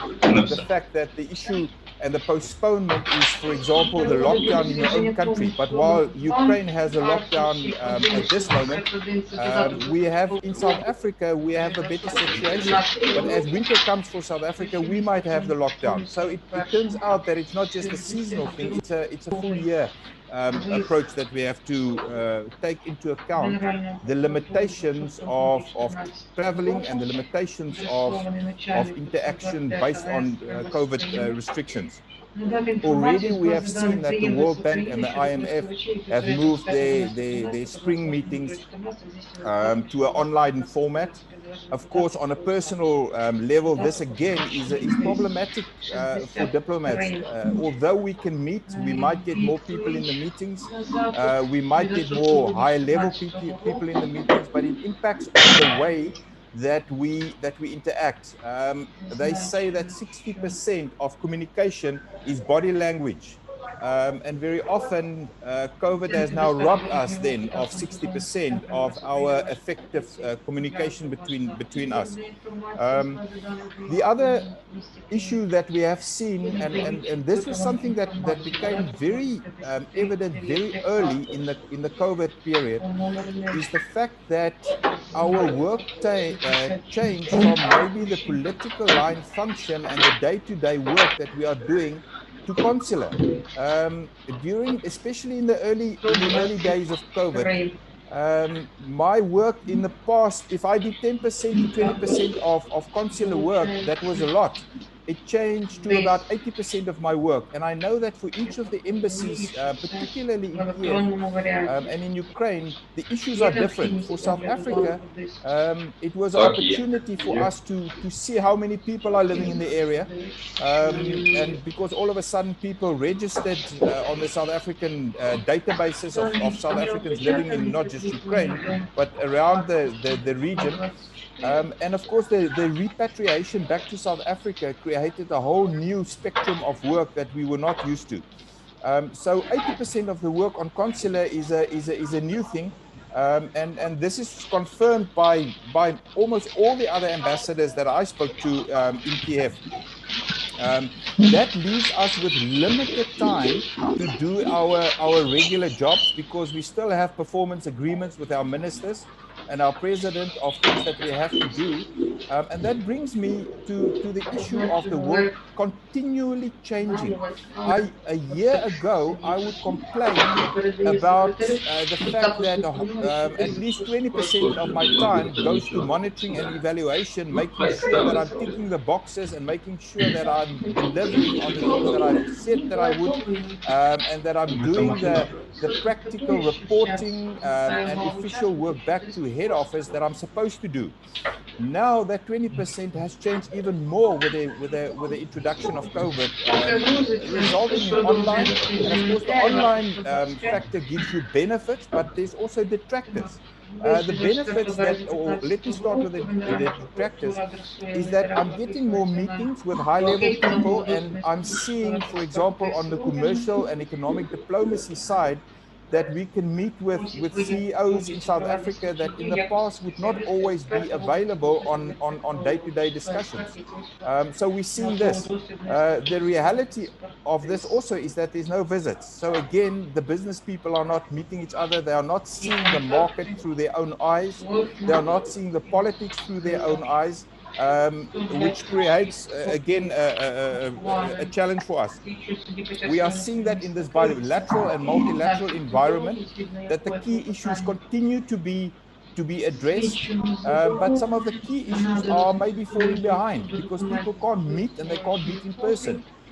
We have seen the United Nations Secretary General last year announce the fact that in conflict situations, let's stop all conflict, let's put the guns down, let's silence the guns. And that was a call that came from Mr. Guterres with regards to conflict in specific areas around the world. And of course, it also provides an opportunity maybe for people to do things that we won't see. So it creates issues because diplomats are not always talking to each other, they are not always putting pressure on specific issues. And so creating not just challenges, but maybe from the other side, some opportunities to promote things that diplomats are trying to address.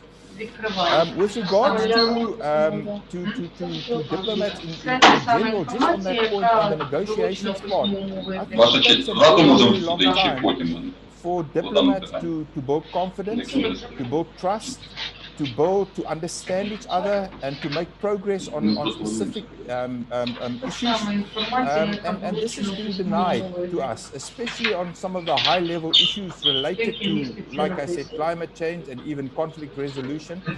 And that loss in time, we will have to make it up in future. And I'm not sure if the online situation is always helping us to make up that time. So that is a worry, and I think it's a worry that will continue with us. On the personal level as well, is I think many of us initially was happy that we don't have to go every night to maybe a diplomatic function, contrary to what people think. It's not always always fun. And so we were denied that, and I think what it also denied is the fact that we don't have access to a valuable source of information for diplomats. And it is not just about the official sources of information that is for diplomats. The South Africans always talk about what is the goss, what is the gossip going around between diplomats, and often the visit to a country depends not just on the importance of the bilateral mission.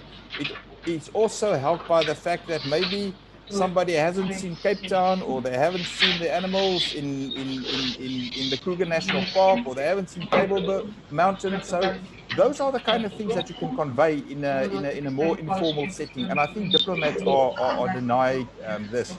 On a more fundamental issue part, we have seen that the COVID. Initially, South Africa was very optimistic about the fact that this challenge is bringing the world together. We were all together in this, in terms of the diplomacy that we have seen around addressing traveling, addressing the COVID, making sure that no country contributes to the growth of COVID anywhere in the world. And this has been reduced, and it shows the impact of any problem on the psyche of people, and that we become blasé when it comes to the challenges that we see. More recently, and this is not a pitch, I'm just using it as an example, South Africa proposed together with India a proposal at the WTO for the waiver of the TRIPS agreement related to vaccines. Because what we are seeing is that there is a division again between the whole issue of vaccines for rich countries and for developing countries. And we need to find ways of making sure that these kind of challenges, the new world challenges, and I'm not sure if in future we won't, this issue of the health and the COVID might not pass us as quickly as we thought it would. And we need to be together. that the challenges don't disrupt and don't marginalize some of us even more in terms of our international relations. And those are the practical and the issues that I've mentioned that impacts on the work of diplomats. And so it's not just on the day-to-day work of diplomats, but it's work in general, and it's work that impacts on all of us. It impacts on the state of the world, it impacts on the state of the planet, where we need to come together and be able to sort out our challenges and move forward to the benefit of everybody. I think those are the kind of things that I wanted to say today, and to appeal to the students. I started my career, not in my career, but I started the South African International School at the South African Diplomatic Academy in the Ministry of Foreign Affairs. And so I worked with diplomats from all over the world. I specialized in negotiations, in conflict situations and negotiations at a multilateral level. And the diplomats that are coming through for all the countries, I can say they are excellent. They are really, it is a fantastic job for students to embark on. It is a job that will require you to continue to learn and to learn about new issues. It is a job that will take you all over the world. It is a job that will require from you to be an activist for not just for the issues of your country, but for the issues that the world stands for. It is also a job that is not a job. It is a lifestyle. It's not something that you can do without passion. And sometimes I think my passion is a little bit overbearing, but this is who I am. But I think in general, we need diplomats that can change the world. From a South African perspective, we always say our diplomats, we send them out to create a better South Africa, a better Africa, and a better world. And I'm hoping this also that for other diplomats around the world, and also for Ukrainian diplomats. You are at the crossroads of the world. Your history shows that. You are at the crossroads of your own history and the place in the world. And for that, you need to find the best representatives in your country. And the representatives need to be equipped, knowledgeable, capacitated to be able to perform this job. So good luck to you. Thank you very much for inviting me to this conference. Good luck to my colleagues in their interaction with everybody, and hopefully to see you soon in a more normal situation. But in the meantime, we do what we have to do with the tools that we have and our friends and our contacts here in Ukraine. Thank you very much for inviting South Africa. Thank you. Дякуємо, пане посол, що знайшли можливість долучитися до нашого заходу. Дякуємо за таку чудову промову. Наразі запрошуємо до слова надзвичайного і повноважного посла Республіки Індонезія в Україні Юді Кріснанді. Пане посол, просимо вас до слова.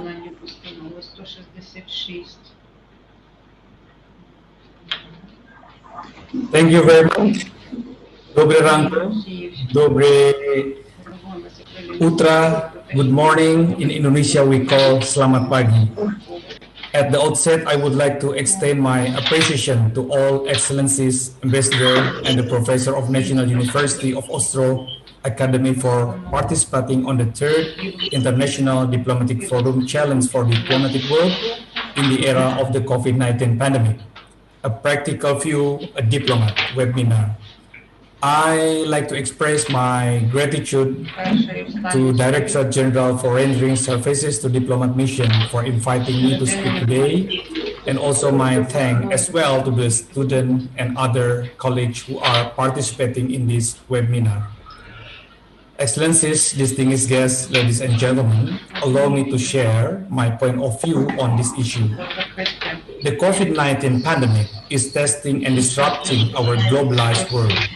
It has certainly shaken up old structure and accelerated 180-degree changes. The world is realizing it needs to adapt fast to new ways of living and new ways of work. But how does this new reality affect diplomacy? Regarding the interface between COVID-19 pandemic and the diplomatic world. In this regard, I would like to briefly speak on two key issues: the magnitude of COVID-19 challenge and diplomacy in the time on COVID-19 pandemic. In this case, particularly refer to Indonesian diplomacy. Let me start with the first issue, namely the magnitude of COVID-19 challenges. As of today, the number of confirmed cases worldwide has exceeded 120 million, resulting in more than 2.7 million deaths. In Indonesia, more than 1.5 million cases have been recorded, with more than 30,000 deaths. In Indonesia, we have been vaccinating more than 5 million first shots and more than 2 million second shots. Yet the target is still far, in which we need to vaccinate more than 40 million people at the first stage, with a total target of 182 million people, or about 70% of total population of our country.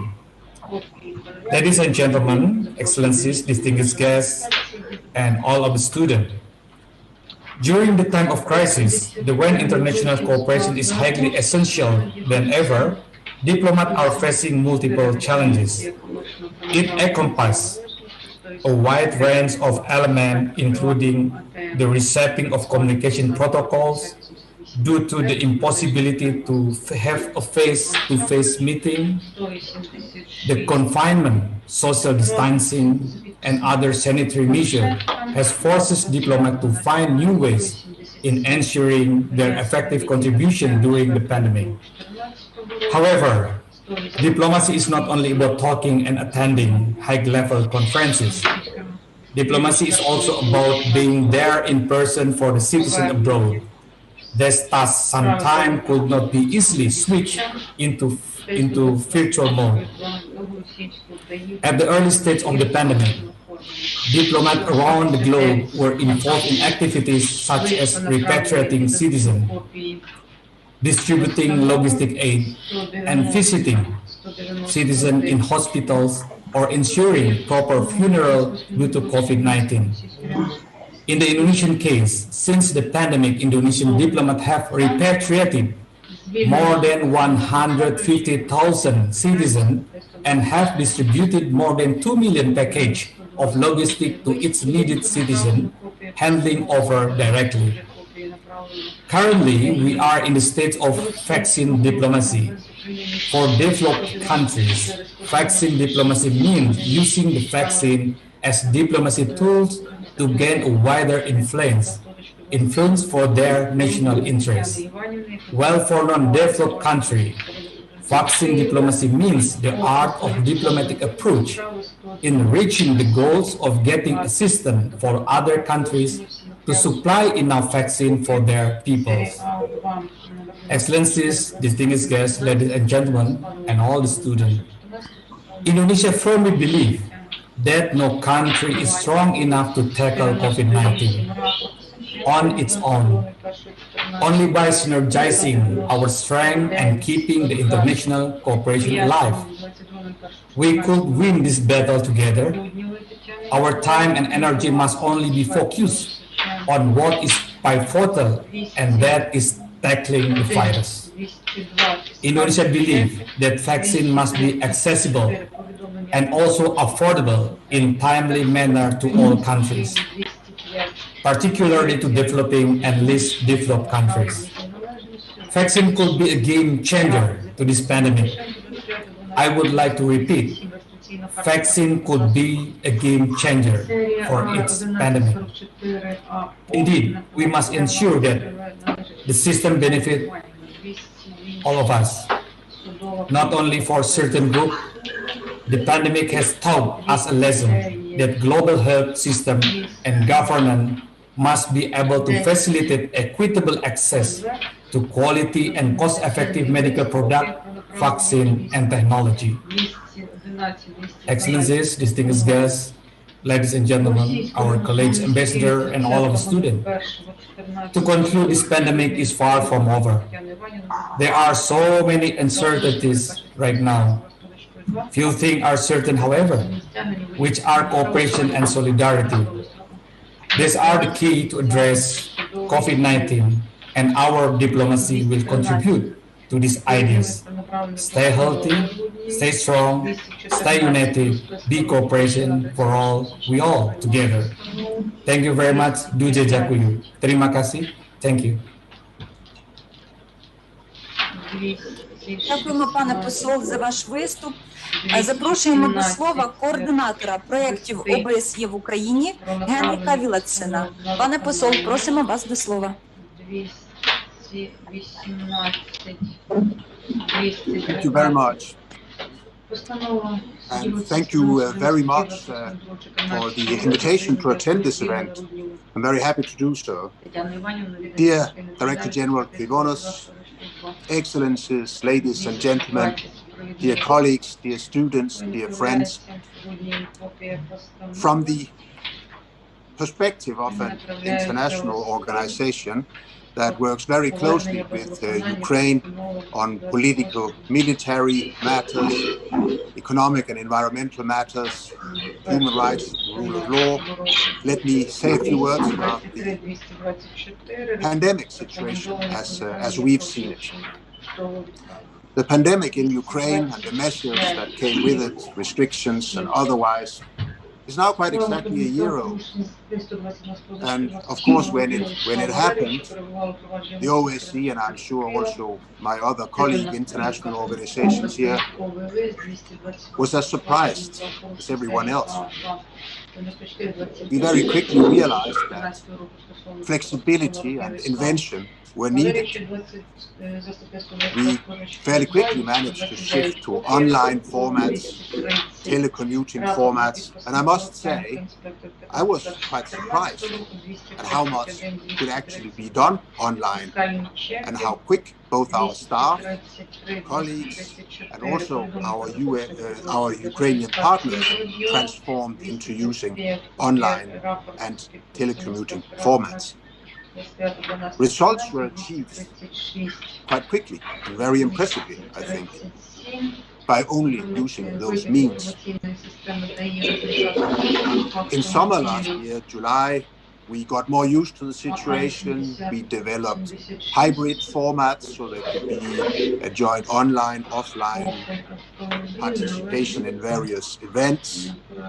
We learned to conduct such events in alignment with the guidelines, instructions issued by the Ukrainian government. And again, I must say, looking back at that very difficult year of 2020, I was surprised against, or about rather, the achievements that we made in that year, albeit against a very dark background and under totally different circumstances than we had imagined when we planned the 2020 work the year before.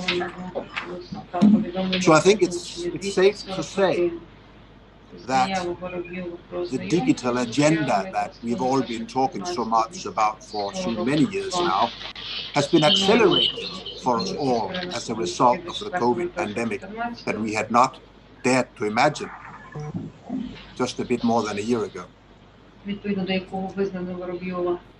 Just as the world was never the same again after the flu pandemic of 1918-1919, the world that we knew before COVID-19 will not be the same again. But back then, a bit more than 100 years ago, the world went on, and the world will go on after COVID. My dear colleague, the Indonesian ambassador just mentioned that the vaccines has now become available. It's a slow climb. Hopefully we'll get there, and it's already happening, and that's positive. We can of course be sad that the pandemic had to happen at all, but do remember that pandemics are sad inevitability. And this last more than a year has been a stark reminder of that. по номерному знаку The OSCE has отримати інформацію. been as strongly affected Я as everyone чекаю else, and від so шановної has прокуратури відповідних the fellow доказів, international хто organizations. створював ці списки автомобілів, Автомайдану, At the end, з якого робочого місця, під яким логіном. Я думаю, що шановна прокуратура надасть нам ці відповідні докази, а також надасть докази, яким чином, пояснюють, яким чином, з якого робочого місця ця інформація з'явилася в мережі інтернет, списки цих автомобілів. Ваша честь, Тищенко. Відповідно до цього жорсткого дискусу у нас, згідно обвинуваченого акта, мали за належністю відправляли Демчук, начальник штабу, і Жуков. Якщо ми ознайомимося з даним диском, то таких прізвищ там немає апріорі, там будь-які прізвища є, крім всіх двох людей. Постає логічне питання, як вони визначали, для якої належності і куди направляти матеріали, якщо вони в базу ЗАІС не заходили і відповідної перевірки не здійснювали. Наступне. В резолюції комишну за належністю написано. Єдиним нормативним актом, який визначає за належність у даному випадку, це наказ пункт 16.3.9 наказу 3.11.2009 року, де вводиться, що не проводиться переслідування осіб, які допустили малозначне порушення, про вчинення правопорушення складається рапорт, який після закінчення робочої зміни передається до підрозділу з адміністративної практики. Оце за належністю. А що вони попали в районне відділення ДАІ, ми вже з'ясуємо в подальшому. Щодо 5 адміністративних справ, то хочу ще зазначити, що в рапортах будь-яких питань немає, як і в попередній ми досліджували. І наступне, що саме цікаве, що по даним рапортам, або в адміністративній справі, люди, які присутні зараз в цьому залі обвинувачені, вони не проходили як учасники процесу по адміністративній справі. Було осіб визначеної спеціалізованої справи, визначене Кодексом про адміністративні правопорушення. We were stuck in our homes, devoid of technical support and secure networks. Diplomats all over the world were challenged. We had to improvise to ensure that essential diplomatic work would continue even during the lockdown. In Kyiv, our first priority was to ensure health safety of the embassy staff, consistent with the then emerging COVID-19 requirements and protocols. We decided to continue operating the embassy, but with a reduced staff. Consular work, which is always important, became a major priority. And this first concern was to assist people of Pakistan and people of Pakistani origin who were in Ukraine and wanted to return home. The numbers are not very big, and we managed it, albeit with some difficulties as airline had stopped flying. My colleagues in Middle East, UK and United States informed that repatriation of stranded Pakistanis, due to the sheer numbers involved, became a full-fledged logistic operation. In many cases, national airlines had to be deployed to make the evacuation possible. Our next concern was supporting Pakistanis in Ukraine who were under stress. They had lost means of earning but wanted to stay on. The embassy deployed integrated resources to provide social support, encompassing emergency finance, rations, and hospital care as it was applicable. To facilitate embassy in this undertaking, I created a structure by appointing honorary welfare counselors in major cities where our diaspora lives. The honorary counselors work as intermediaries. They developed their own networks and ensured an effective two-way communication between those who were in need and the embassy itself.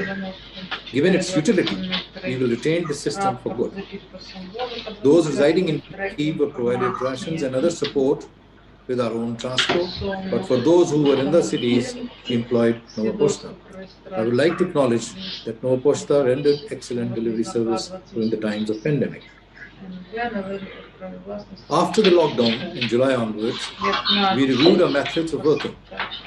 First, the embassy staff was returned to full strength.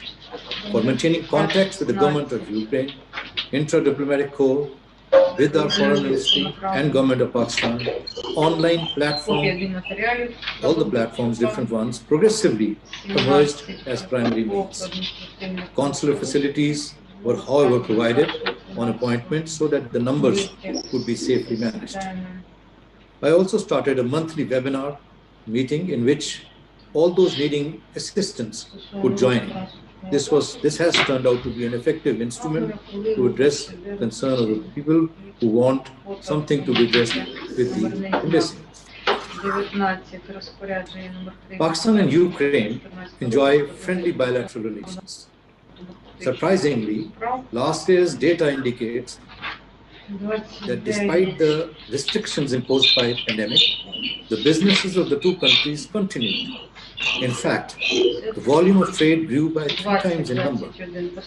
During the second half, mutual defense exchanges also commenced in keeping with COVID-19 safety protocols, of course. The lockdown provided us some time to reflect, which we utilized to review our action plan and instill changes where necessitated by the prevailing situation. The adjusted plan is being implemented since the third quarter of 2020, and we will continue with it, tweaking it where required, consistent with the obtaining environment. Progressively, virtual diplomacy has become an accepted norm. Diplomats like me had to learn new tricks for operating digital platforms on their own. Now reliance is on Zoom meetings between stakeholders in government and between the businesses. And we in the embassy are functioning to facilitate government-to-government contacts and business-to-business contacts so that work and trade can continue. But experience also informs that there are limits to virtual diplomacy. Like mentioned sometime earlier, you cannot develop personal repertoire on digital platforms unless you already know the person and met him before the virtual meeting. It is equally difficult to conduct negotiations and generate meaningful results. For instance, mid of last year, businesses in Pakistan wanted to buy substantial quantity of grain from Ukraine. What would have been a normal business function became a challenge. Embassy had to step in, and even then it took twice the effort and time to gather the data, bids, and complete the paperwork. And this continues even till today. 1 year on, we are once again into a lockdown in Kyiv. This time around, we have the technical support, and the diplomatic world is digitally connected. After an year of near impasse, the scope of work is cut out for us. Foremost is the return to the approach for collective action to handle global issues related to vaccination, to peace, to security, to economic recovery, and general well-being of humanity.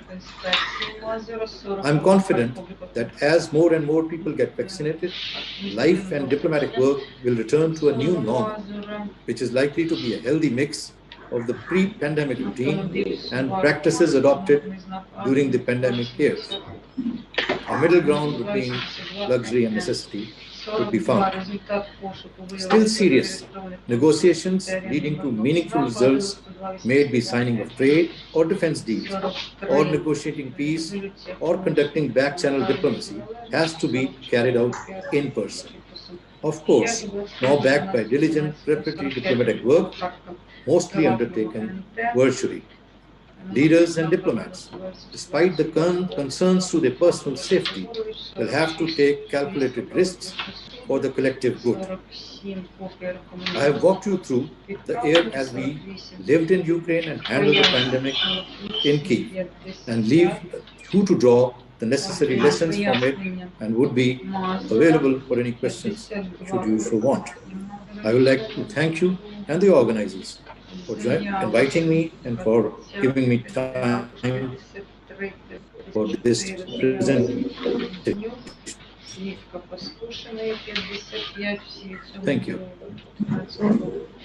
Копія 56, копія конверту повідомлення. Дякуємо, пане посол, за ваш виступ. Хочу запросити до слова Аніцу Джаміч, надзвичайну і повноважну амбасадорку Республіки Хорватія в Україні. Пані посол, прошу вас до слова. Thank you, дуже дякую. Dear Mr. Krivenos, Mr. Rector of Ostroh Academy, dear colleagues, dear students, I would like to thank you, Mr. Krivenos, for organizing this important meeting, and I would like to congratulate you, Mr. Rector, for the 445th anniversary of your academy. You successfully combined the history and the contemporary world, and that is also very important to know that you started from zero and that you have achieved very good results in 30 years. So congratulations one more. I will be brief, and I would like to go to the practice, because I would like to tell you what has changed during this COVID pandemic for me as a diplomat, for us as diplomats. Very often I ask myself, do I still need my business cards? Because there is no one I can give it to my colleagues, to the people I meet. So I know that we have rethink maybe these business cards and to reinvent another form of it.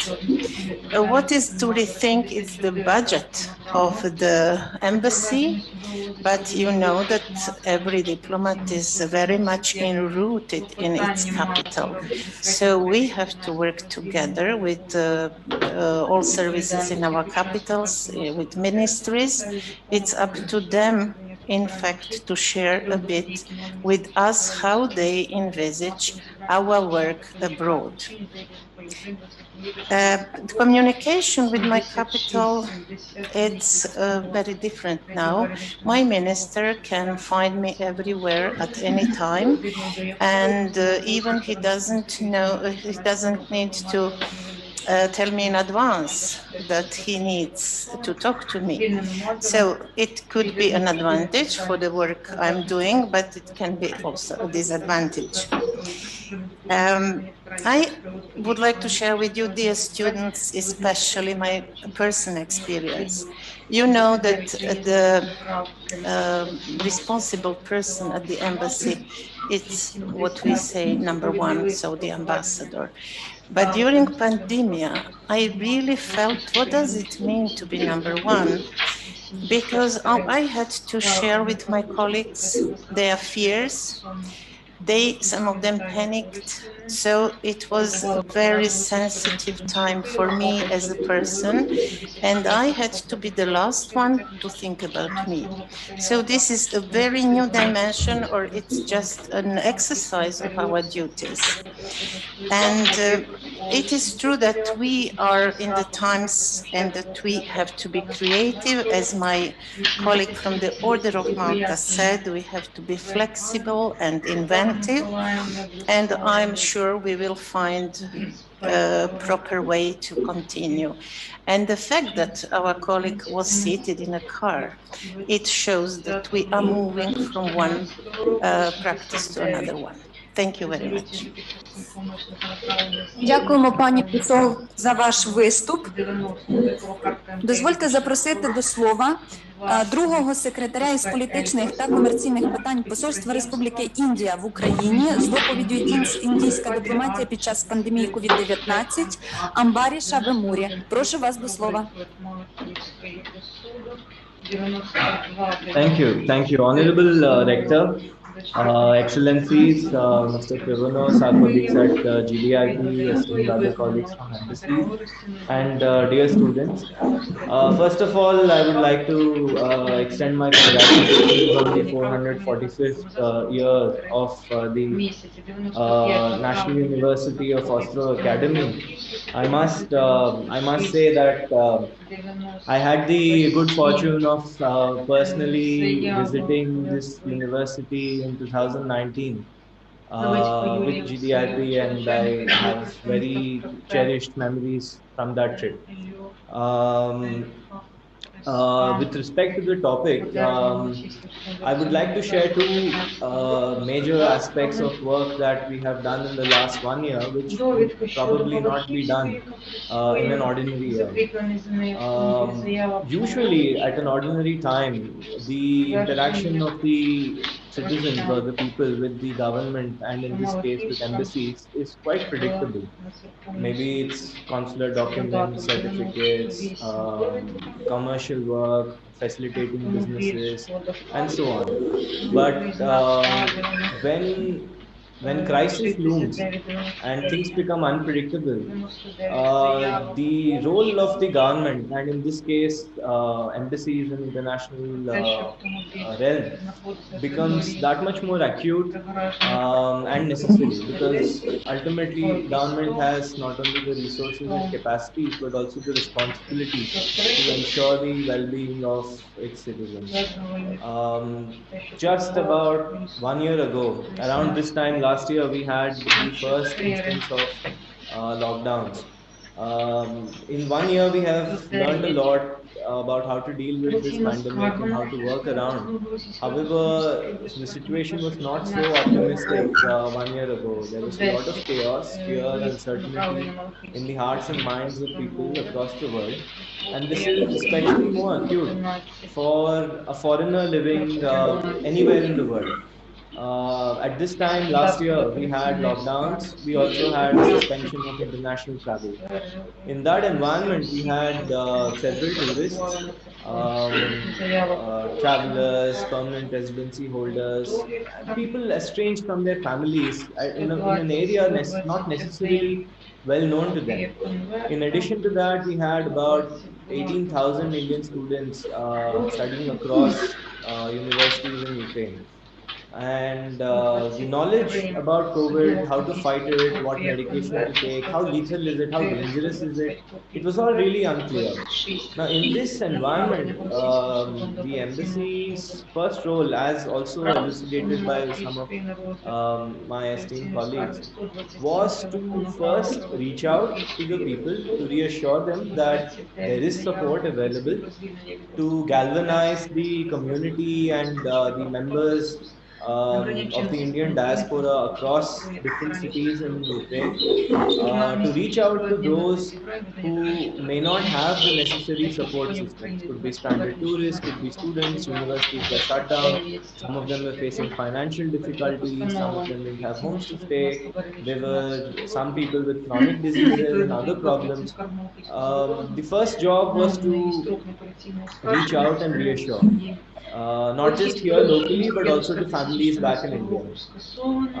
Subsequently, the government of India rolled out a massive project. It's called the Vande Bharat Mission. It's the world's largest repatriation exercise. As on date, about 6 million Indians from across the world were moved back to their homeland over the course of the last few months.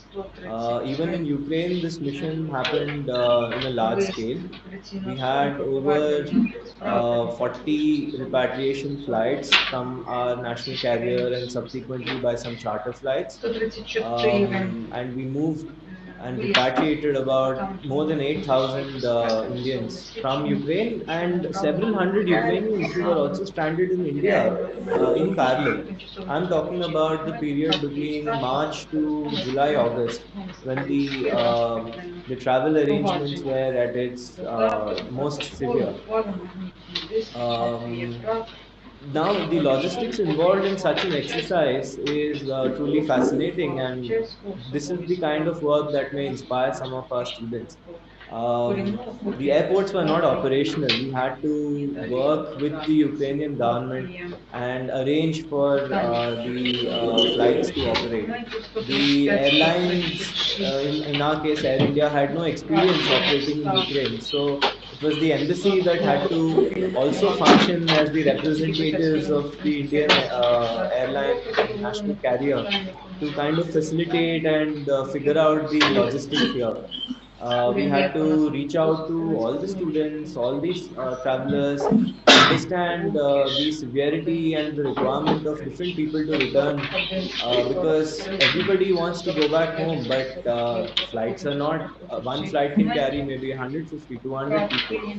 So there was a massive outreach, prioritization, figuring out whose emergency was more severe, managing the crisis and the emotions involved, also sending out masks and food and other requirements as our colleagues mentioned, to those who were most vulnerable, and to finally facilitate the travel. And I'm happy to note that as a succession to this exercise, finally we also signed a bilateral air bubble agreement between India and Ukraine to kind of institutionalize regular travel between our countries to encourage movement of people and trade and commerce. So that was also a sort of innovation that happened last year. Now the second part of our work, which was particularly interesting and significant, was the sharing of resources and knowledge of the pandemic. Now, as mentioned, ultimately we are together as a world population, as people. We are together. Humanity is fighting this pandemic as one. And this is in sync and rhythm with India's philosophy of what we call Vasudhaiva Kutumbakam, which means it's in Sanskrit, which means that the whole world is one. So the government of India decided early on itself to share, based on whatever scientific research was ongoing, some resources with various governments and countries, and similarly to also reach out and interact and bring back best practices from the rest of the world to implement in India. In this context, I can give some examples specific to Ukraine. Back in 2020, there was research that hydroxychloroquine, this drug, is useful in containing and reducing the impact of COVID on populations. At that point of time, we functioned to ensure that some humanitarian aid in the form of medicines also reach Ukraine and several other countries across the world. Finally, this principle of sharing culminated in the move of vaccine Maitri, as we call it, or vaccine friendship, as we translate. So, on the backdrop of this, India, one of the few countries which is manufacturing vaccines at a large scale, decided to supply vaccines to many countries across, not just restrict vaccination to its own people, but to all other people across. So in this backdrop, already more than 50 million vaccines have reached more than around 70 countries. More are going to come, and more countries would also be reached. And in this context, I am happy to point out that the vaccines that have arrived in Ukraine on February 23rd, which it's a matter of honor that the President of Ukraine, the defenders of the borders, the healthcare workers, the doctors who are saving lives, are all taking this vaccine that is made in India.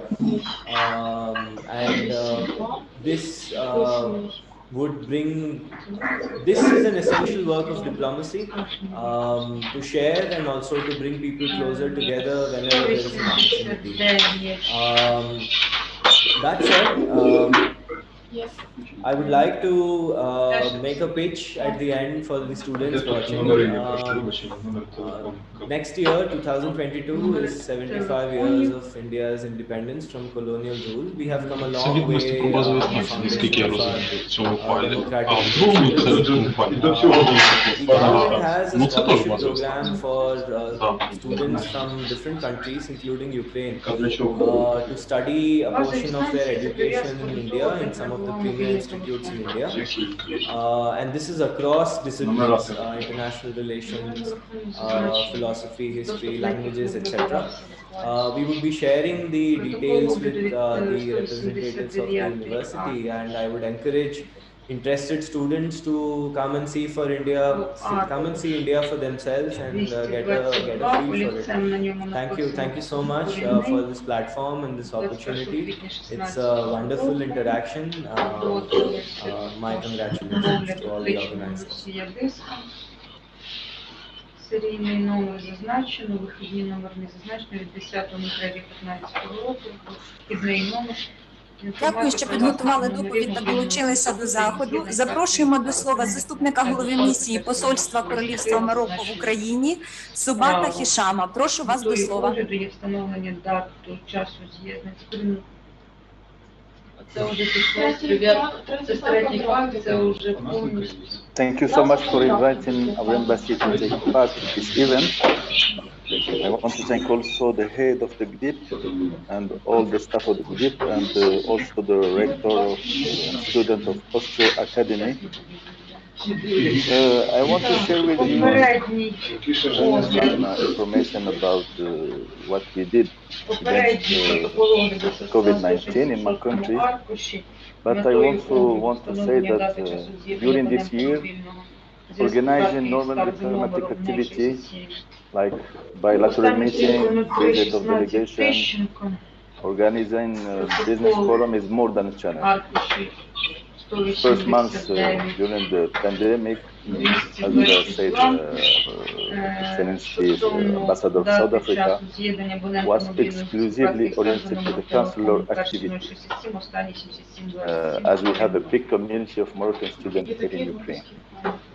Today, also as a role of diplomat, I want to share with you what my country responds to the COVID-19 and also the campaign of vaccination against the terrific virus started in Morocco at the beginning of 2021. The Kingdom of Morocco response to the COVID-19 is guided by a royal vision based on the pillars of anticipation, proactivity, and the primacy of the health of citizens. This vision is implemented through an approach associating all the ministerial departments and all the segments of society. Nothing that this approach is successful in bringing this epidemiological situation under control. The measures taken by Morocco in response to the pandemic constitute reason for pride.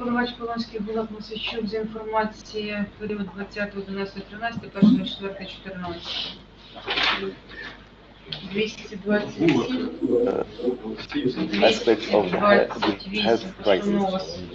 The action begins with early border closure, shut down air and ceilings, and closing schools, cafe, restaurants, bars, cinemas, sports facilities, all the religious areas, and other public spaces. From March 2020 until today, the state of emergency was officially enacted with a national lockdown along with the nightly curfew from 8 p.m. to 6 a.m. During this lockdown, all public events were suspended. Movement within and between cities were firmly controlled.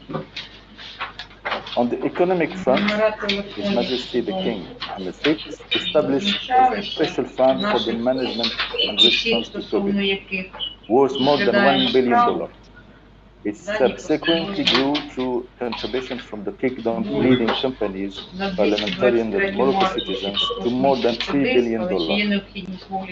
Early on, some of this money was used to purchase needed medical equipment, but also helped mitigate some of the economic consequences of the pandemic, leading to payment of roughly $200 per month to workers who have left their jobs. Also, Morocco launched a solidarity initiative to the African country as a pragmatic and action-oriented approach aimed at especially African countries, which allows for an exchange of experience and good practice and seeks to establish an operational framework to support their support in the different phases of the management of the pandemic. Today, over 1 year into this crisis, Morocco has one of the lowest fatality rates in the world. and 90% of the cases have already recovered by imposing strict lockdown rules. As lockdown measures has gradually been eased across the territory, Morocco's social interaction and economic activity are progressively returning to a semi-normal state. The virus threat remains ever-present, requiring close attention from public authorities to avoid further epidemic wave. Morocco also had advocated proactive daring and pioneering strategies despite the COVID-19, becoming one of the first countries to launch the vaccination campaign on 29 of January 2021, with a major goal to vaccinate 80% of its population. The vaccination is free of charge for both Moroccan and foreign residents in my country.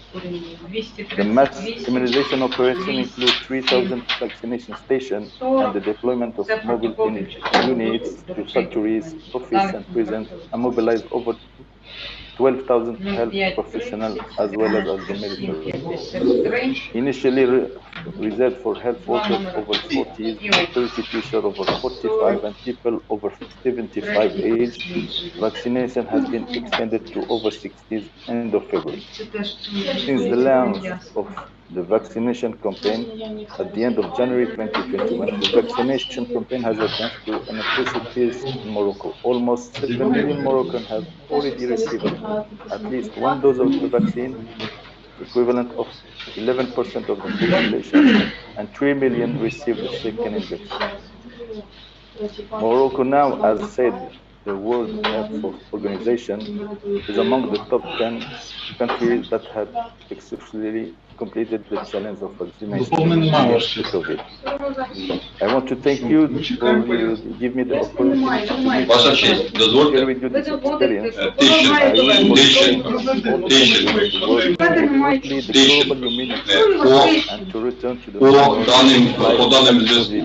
Якщо з 29 по 31 теоретично я за Опанасенку декілька разів по даним міг переводити, то з 1 числа я був виходний, а з 2 знаходився в шпиталі. І розрухівка є, і місце знаходження. І жодного разу, а мені інформується, що 3.01 я провів зустріч відповідно. Ну, як мінімум, треба організувати. З 1 числа по 15 число я за Опанасенком взагалі не зв'язувався по телефону. І, відповідно, перебував в шпиталі. Є базова станція, вона поруч з полком, точно так б'ється. Мануївську вулиця. І в сім'ї Кохових також вони поруч знаходяться, але з телефонних зв'язків, не контактів, не знаходження в одному місці, в даному ми не побачимо. І в природі їх не буде. I know today we're talking about COVID-19 and how that's affected diplomacy. And I sympathize and empathize with a lot of my colleagues across the diplomatic sphere, a lot of similar stories. I think all this work and all the events of the past year has taken place against this backdrop, which our Secretary of State, Tony Blinken, has called the greatest challenge since World War II. And I think there's some truth to that. COVID-19 has really taken a terrible, terrible human toll. It's stretched out our economies, it's placed extreme stress on the health systems around the world, and even today, emergence of these new variants, all sorts of challenges as we try to race to vaccinate our citizens. As we all know, these infectious diseases, not just COVID, but others, they know no borders. So it really is crucial that international cooperation, more than ever, is critical to racing this scourge, and that we work together. And I think diplomacy is an important part of that. So just this week, we've heard that the U.S. Secretary of State has reaffirmed a commitment to building partnerships and alliances across all issues, health diplomacy being particularly strong one. And I'd like to address some of the contributions that the United States has made in fighting the pandemic. In addition, I'd like to note that our partnership with Ukraine has grown even stronger as we battle coronavirus scourge together. First and foremost, coming into office just a couple of months ago, policy agenda. So for that, for us here in Ukraine, that means a strong affirmation basic elements of our Ukraine policy enjoy widespread bipartisan support back in our capital of Washington. We advances in Atlantic aspirations and we build a prosperous future for all. Now, how it affects diplomacy. I think we entered a new fight, a new diplomatic fight, and a new public health fight with the pandemic.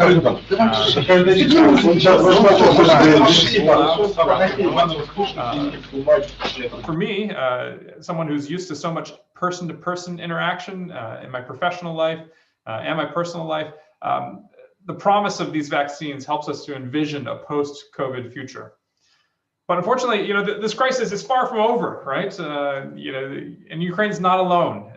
As many of my colleagues have brought up, these are things that we're working with Ukraine on together. These are things that are challenges back home in our home countries and everywhere in between. Look, I think every nation on earth at this point is struggling with limited supplies, strange distribution systems, and the immense challenge also of vaccine hesitancy, which certainly we've seen at home in America and we've seen here in Ukraine and elsewhere. So to assist with a lot of these issues, I think a lot of countries have come together under diplomatic auspices, under health auspices, and we've reaffirmed our commitments to support a global response, because that's really what's needed. This is, in effect, a war, and it needs a coalition to battle against it. The United States, for instance, has contributed around $4 billion for global access to COVID vaccines. An initiative called Gavi, and we're a co-leader in this COVAX facility, as are many other nations. And we look forward to the arrival of even more vaccines in Ukraine through COVAX soon. So I think beyond our usual diplomatic work, we also need to take some time to reassure publics back home, and again, I think wherever we're posted diplomatically, that receiving safe, effective vaccines is one of the most important steps we can take to getting things back to normal here in Ukraine and elsewhere, so that we can continue diplomatic work and we can continue the process of making people's lives better through diplomacy and agreements and trade and all the other things that we do. I think part of this reassurance involves working together to fight disinformation. Every day we see here in Ukraine and elsewhere malicious fabrications that are purposely created by media outlets serving mouthpieces of Ukraine's enemies, and no matter where they might be. A lot of these are half-truths or lies that reduce the public's confidence in science-based policy, and what we've seen is Ukrainians' trust in their government's ability to deliver health services, and it's terrible. Like diplomacy in general, and I think especially when we talk about vaccine-based diplomacy, I think open communication at all levels, combined with strong political leadership, is really what's critical in bringing about a post-COVID reality in Ukraine and elsewhere. And I want to emphasize that the U.S., along with our allies, our partners, and all of us here today, we stand in this together. I think we've stood together since the beginning of the pandemic. We're going to continue in that same spirit of partnership that characterizes good diplomacy and good relationships. And I want to thank all of you for inviting all of us here today. And I look forward to hopefully meeting you in person in the near future. Thank you. Дякуємо, Волтер, за вашу промову. Спасибі усім, що підготували надзвичайно цікаві доповіді. Сподіваюся, усім присутнім онлайн було так само пізнавально послухати виступи. Перед тим, як ми перейдемо до наступної частини, до нашої сесії питання-відповіді від студентів і спілкування з дипломатами, я прошу усіх присутніх онлайн увімкнути ваші камери для того, аби ми могли зробити на згадку спільну онлайн-світлину, так як ми зараз всі з вами присутні, спробуємо це згадати через рік, як це було. Тож зараз прошу всіх на хвилинку увімкнути свої камери. Ми виставимо всіх учасників на екран. Як приємно бачити ваші чудові обличчя. Просимо не забуватися, що на світлині краще посміхатися. І зараз прошу вашу хвилинку уваги для спільного знімку.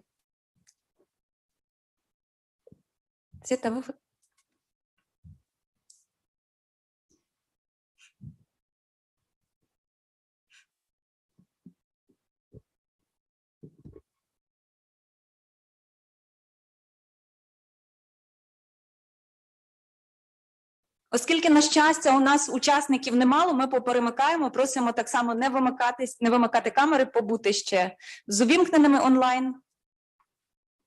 Дуже приємно бачити студентів Острозької академії, які проходили у нас практику. Всім привіт!